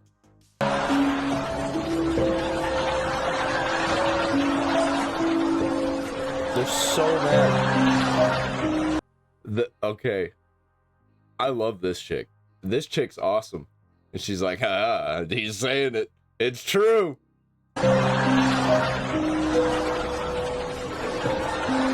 next presenter starred in Netflix's Bird Box, a movie where people survive by acting like they don't see a thing. Sort of like working for Harvey Weinstein. You did it. I didn't. You did it. Shut the fuck up. Please welcome Sandra Bullock. A superb drama about the importance of dignity and doing the right thing, made by a company that runs sweatshops in China. So, well, you say you're woke, but the companies you work for, I mean, unbelievable. Apple, Amazon, Disney. If ISIS started a streaming service, you'd call your agent, wouldn't you? So, if you do win an award tonight, don't use it as a platform to make a political speech, right? You're in no position to lecture the public about anything. You know nothing about the real world. Most of you spent less time in school than Greta Thunberg. So, if you win, right, come up, accept your little award, thank your agent and your God, and fuck off, okay? So... Here it comes.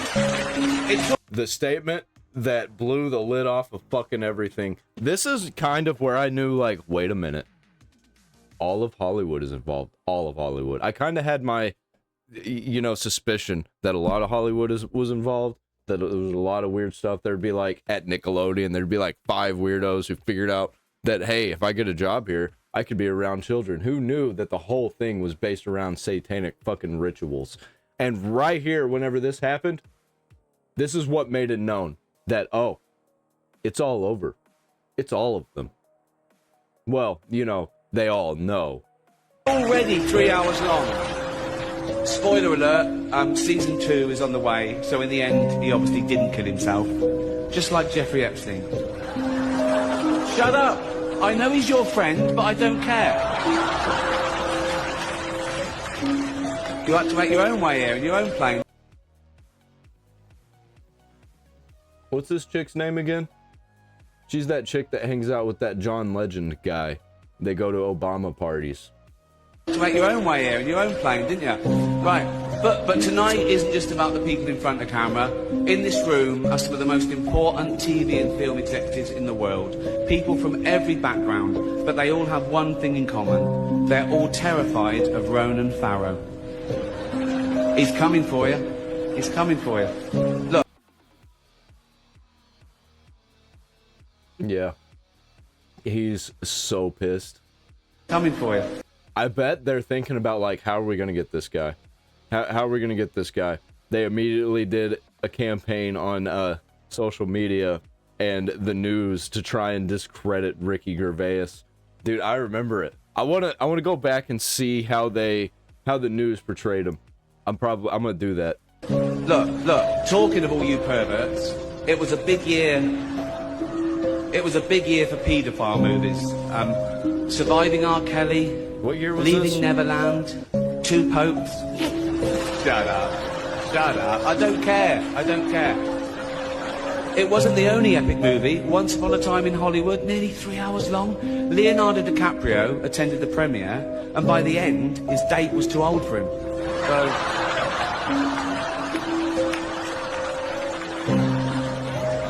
Many talented people of colour were snubbed in major categories. Unfortunately, there's nothing we can do about that. The Hollywood foreign press are all very, very racist. So, 5th time. So... Tom Hanks is just absolutely disgusted by this whole thing. I remember what he had to say about it, too.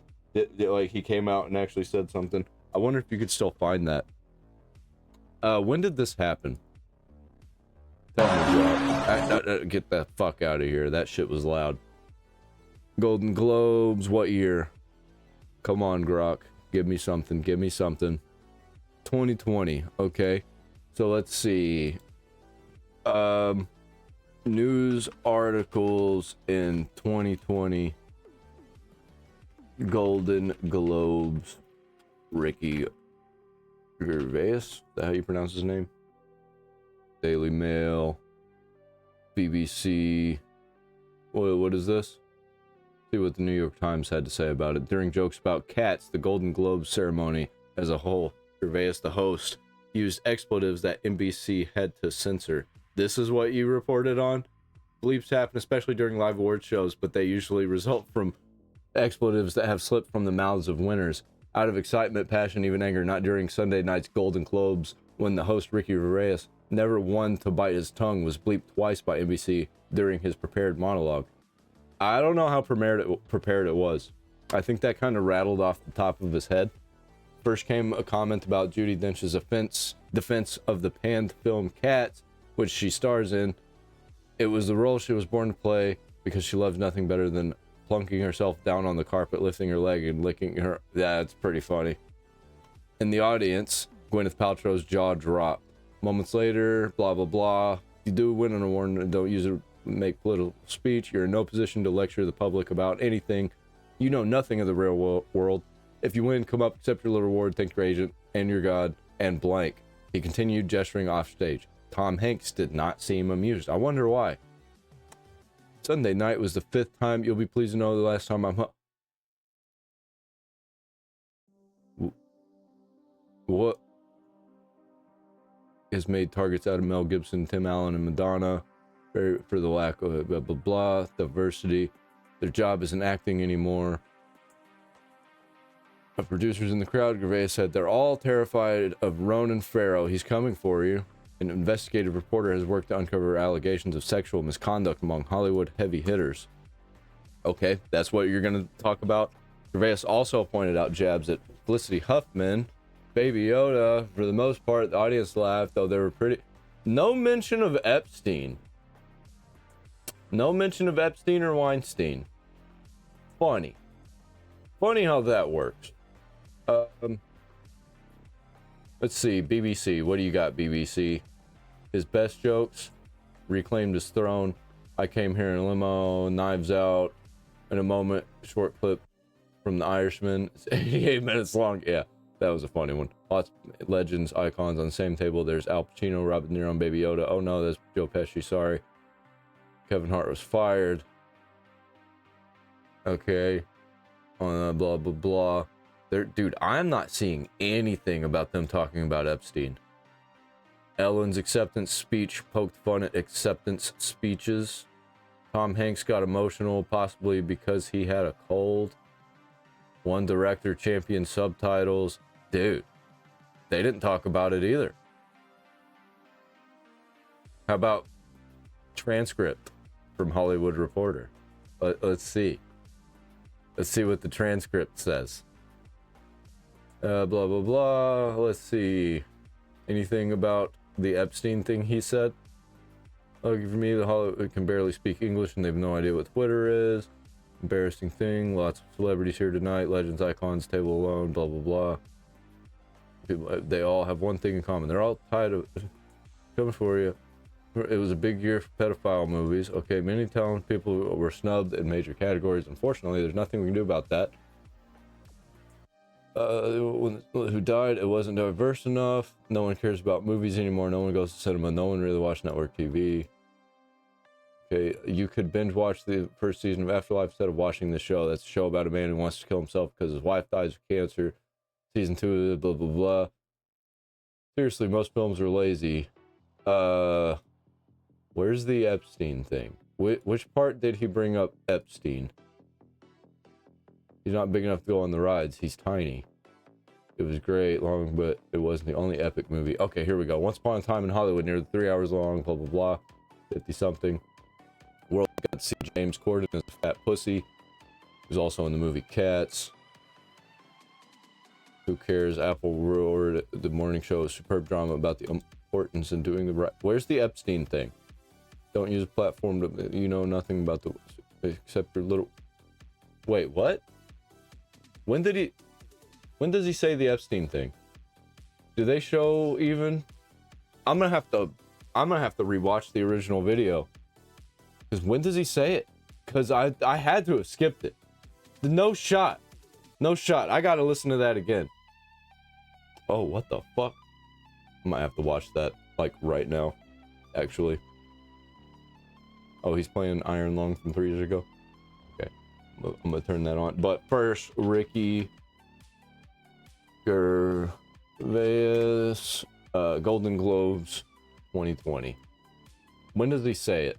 Spoiler alert, season 2 is on the way, so in the end, he obviously didn't kill himself. Just like Jeffrey Epstein. Okay. Shut up! I was worried. I was worried that they weren't going to show it. So that's fine. Okay. It just wasted a few minutes.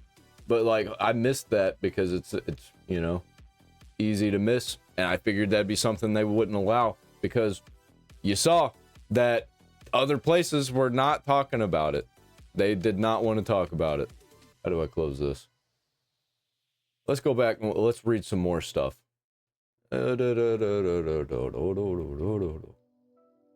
is CBS News, but this one obviously is going to mention Epstein. What is this? Brad Pitt, Tom Hanks, Gwyneth Paltrow react. What reaction to host Ricky Gervais' opening monologue is perhaps the most succinct way to summarize the response to the comedian's jokes, which left even Brad Pitt looking a little uneasy. Gervais, who has since said the reaction to this opening foray was the best ever, has a track record for making controversial jokes, blah, blah, blah. I think I read this literally from another fucking website. The same exact article. Wait, hold on. Did I? Didn't I just read this? Where did I just read this? Okay, let's see what the words are. Tom Hanks' reaction to the Golden Globes host Ricky Gervais' opening monologue. Gervais, who has since said the foray was the best ever. Where did I see that? Best ever. Oh, it was ABC News. Okay. Okay. All right. I just have to make sure because I feel like I'm losing my mind sometimes. All right. Pitt appeared to be braced for a blow when the camera cut to him as the comedian commented on how dolled up everyone looked, but he escaped unscathed. The punchline came shortly after when Gervais took a stab at Felicity Huffman. Blah, blah, blah. Came here in a limo tonight, blah, blah, blah. It left Tom Hanks speechless, blah, blah, blah. Next was disgraced former high flyer and convicted sex offender Jeffrey Epstein, riffing off Gervais' own Netflix show, Afterlife, about a man who wants to kill himself. He said, spoiler alert, said blah, blah, blah. Just like Jeffrey Epstein. Few boos didn't put him off. Shut up, I know he's your friend, but I don't care. Who booed? Who booed? Why would you boo like that on camera? You pretty much know what the fuck is going on whenever these people boo. This article contains content that is not available. Contains content that is not available. How about that? What is that content that's not available? The risque joke that almost brought him undone, he saved right until the end of his monologue when he took a swing at the film Cats. But the risque joke that almost brought him undone? What? What are you talking about? He joked that they lifting her leg. Okay. We're too shy, but if you want to fill in the blank that in stitches, watch the video at the top of the story. Gervais laughed it off, saying it's the last time, who cares? Okay. That's a weird way to word that. Ricky Gervais monologue. Oh, great. Stupid video. This website sucks. Daily Motion. How about People? I mean, that's bad. Golden Globes host Ricky Gervais' most provocative moments of the night. Okay. You can binge watch the entire first. I know he was your friend. On ways one could spend their time instead of watching the Golden Globes. Yeah. Oh, what is this? At least they're like telling what happened. Still really weird. This was in 2020. Did they go back and change these? I wonder. Updated January 5th. Nope. Okay. Are you ready with her turn as the host? Recent interview with the Hollywood Gervais said he aimed to entertain. As the year's nominees gear up, made his most memorable moments at the Globes. I bet he doesn't mention Epstein. Tom Hanks still out with a jab at Allen. Actors hit back like many of you. We recall back when Ricky was a slightly chubby but very kind comedian. Okay, nobody cares. Camera, but yikes. Okay. Tourist film received. He went on to say the movie wasn't nominated. For the most part, Gervais was a tad tamer during the 2016 ceremony. Don't care. Gervais does not just go after stars, he goes after show business as a whole. In 2010, he addressed, I don't care about what he said in 2010. Well, no, writers get way too much credit in Hollywood. Okay, he continued, I don't want to keep going on about actors, but they're the most important ones. Okay, I don't care. Made an all too true. Target, Robert Downey Jr. Target, Madonna. That's it? No, that's it? Nothing about Epstein? Funny. That's real funny. Who owns New York Times.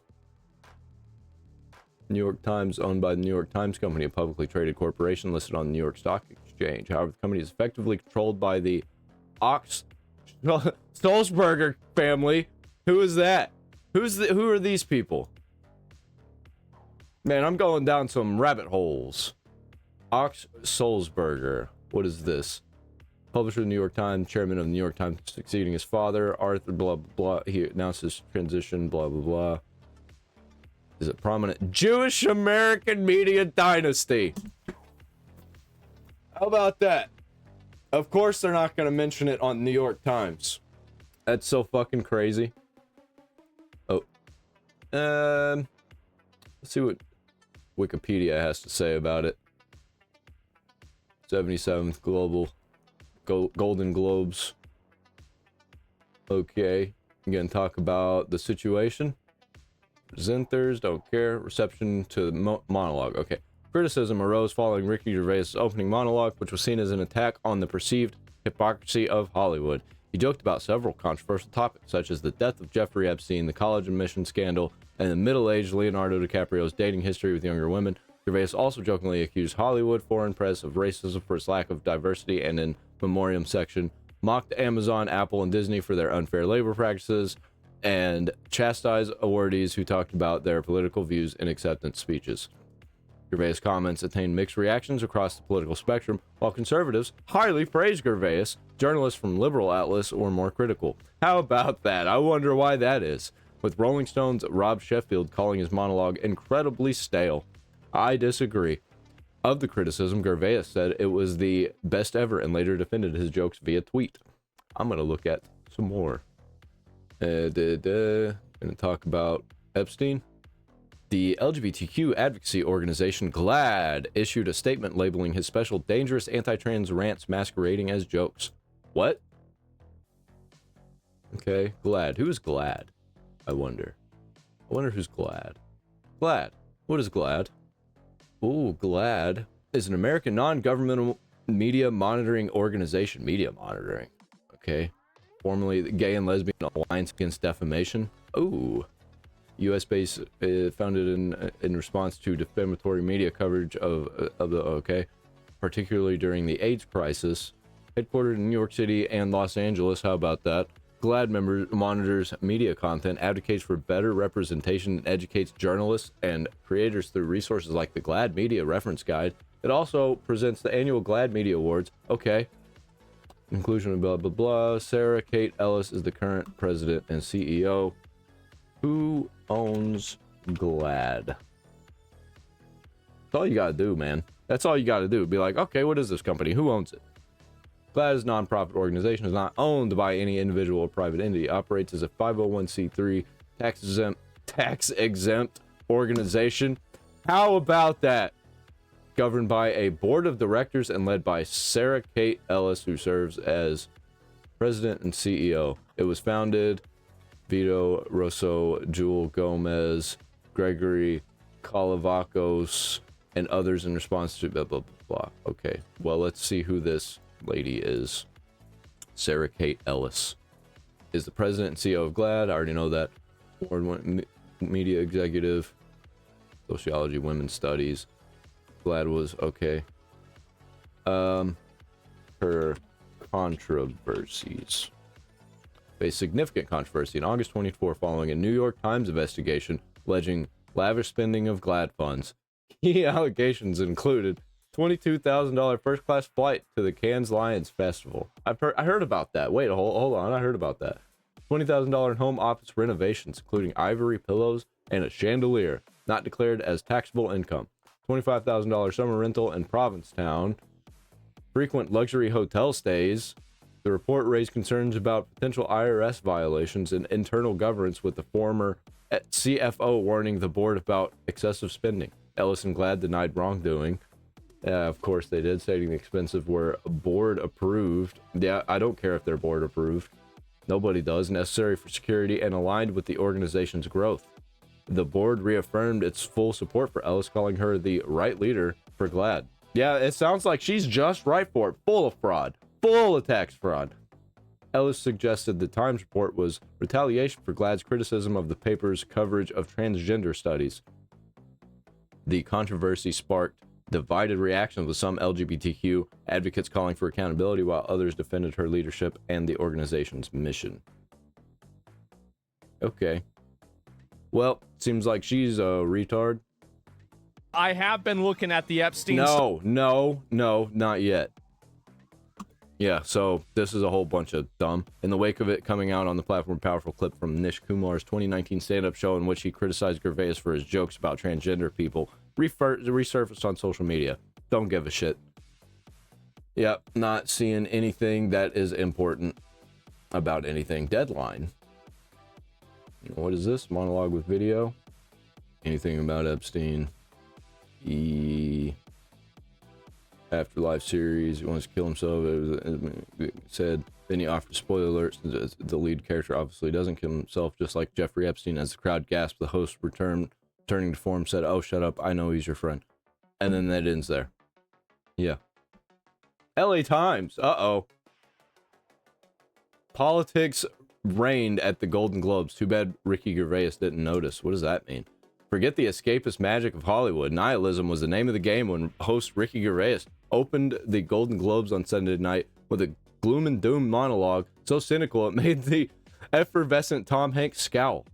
Let's go out with a bang. Let's have a laugh at your expense. Okay, what are they going to say about the Epstein stuff, I wonder? Blah, blah, blah. You're in no position to lecture the public about anything. Is an act for ripping on Hollywood, is well known among the thin-skinned in the industry. But the Beverly Hilton or the 3 Hour Blah, I don't care. I do not care about any of this. It became clear Gervais wasn't the funniest guy in the room. Okay. Cope won the first award of the night. Oh. Okay. Jennifer Aniston. Saw the J and I was like, uh-oh, here we go. A winner for the act. Please donate to Australia. Politics aside, telecast's strongest comedic moment erupted when Gervais was off stage. A dapper Sacha Baron Cohen introducing film contender Jojo Rabbit got a rousing response from the room. The hero of this next movie is a naive, misguided child who spreads Nazi propaganda and has imaginary friends, he said. His name is Mark Zuckerberg. Sorry, this is an old intro for Social Network. Okay, that's not funny. I don't, maybe just reading it. Kate McKinnon's moving tribute. Winners. Golden Globes were criticized for lacking diversity in their nominations. Oh, here we go. Racist. A harsh joke landed better than most of his wisecracks. It seemed to show that Gervais might care at least a bit. Apple work for in China. Unbelievable. Amazon. If ISIS started streaming service, okay, commentary would have meant for far more if Gervais himself had been brave enough to drop the tired agitator shtick and for once read the room. Oh.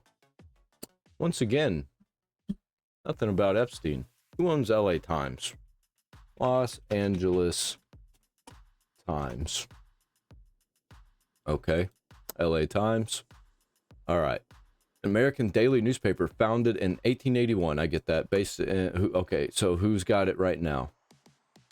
How about who owns LA Times? LA Times owned by Dr. Patrick Soon-Shiong through his company LA Times Communications. He acquired the newspaper in 2018 from Tribune Publishing. Who's this guy? Dr. Patrick Soon-Shiong. Who is this guy? He's a South African and American businessman, investor, medical researcher. He is the inventor of Abraxane, a protein nanoparticle drug approved by the FDA for treating metastatic breast, lung, and pancreatic cancers. Okay. His net worth is estimated at $12 billion, making him one of the wealthiest doctors in the world and the richest person in LA. Why is his image not showing up? There he is. Oh, I've seen this guy. So he owns LA Times, founder of Immunity Bio, clinical stage. Okay. How about I type in, what are his controversies? This is how you find stuff, ladies and gentlemen. Controversies surrounding Dr. Patrick Soon-Shiong. Soon-Shiong has faced significant criticism over his business practices, particularly the catch-and-kill accusation involving the cancer drug. Don't know what that is. 2015, his company Nant Pharma acquired a company, okay, for $90 million. Okay, seems like he's a piece of shit. Despite no longer owning Abraxane, he remained blah blah blah. Sorrento also accused Soon-Shiong of orchestrating a secret deal to reclaim $40 million of the acquisition payment through a joint venture called Nantibody. Yeah, they like to do this. Moving funds without Sorrento's knowledge, he denies these claims, calling them false. Family and corporate conflicts over disputes involving their biotech startup, media and the editorial influence. As owner of LA Times, has drawn controversy for alleged interference in editorial independence. In 2024, he blocked the paper's editorial board from endorsing Kamala Harris for president, leading to the resignation of Mario Garza, the editorial page editor. I don't give a shit about that. Has also been involved in editorial disputes. Former executive editor resigned in 2013 with reports suggesting Soon-Shiong tried to suppress coverage of lawsuits. I'm gonna look for... He has also promoted Robert F. Kennedy Jr., a vaccine skeptic, on social media while criticizing mainstream public health figures like Dr. Fauci. That's kind of based. What's with the not mentioning Epstein, though? Okay. Ties to... I wonder. I just wonder. I just wonder. Known directly... Okay. However, his connections are primarily defined through controversial editorial stances which he owns and the activism of his daughter. Oh, his daughter's an activist. How about that? Drew significant attention in 2020 when he blocked the LA Times from endorsing Kamala Harris, questioned U.S. complicity in supplying weapons used to kill civilians. Internally, it revealed he cited Harris' support for Israel's military actions in Gaza, which he described as genocide as a key reason. His daughter publicly confirmed the decision was driven by opposition to U.S. support for Israel in Gaza, calling it a line in the sand. She has consistently labeled Israel an apartheid state and accused it of genocide. Okay. 2013, tech holding company Nantworks acquired Alcatel, which had roots in Haifa, Israel. As part of the deal, Nantworks established a research development center in Haifa, marketing a direct, though limited, business presence in Israel focused on health and mobile technologies. Well, he has got some ties to Israel. Everybody does, apparently. Everybody at the top.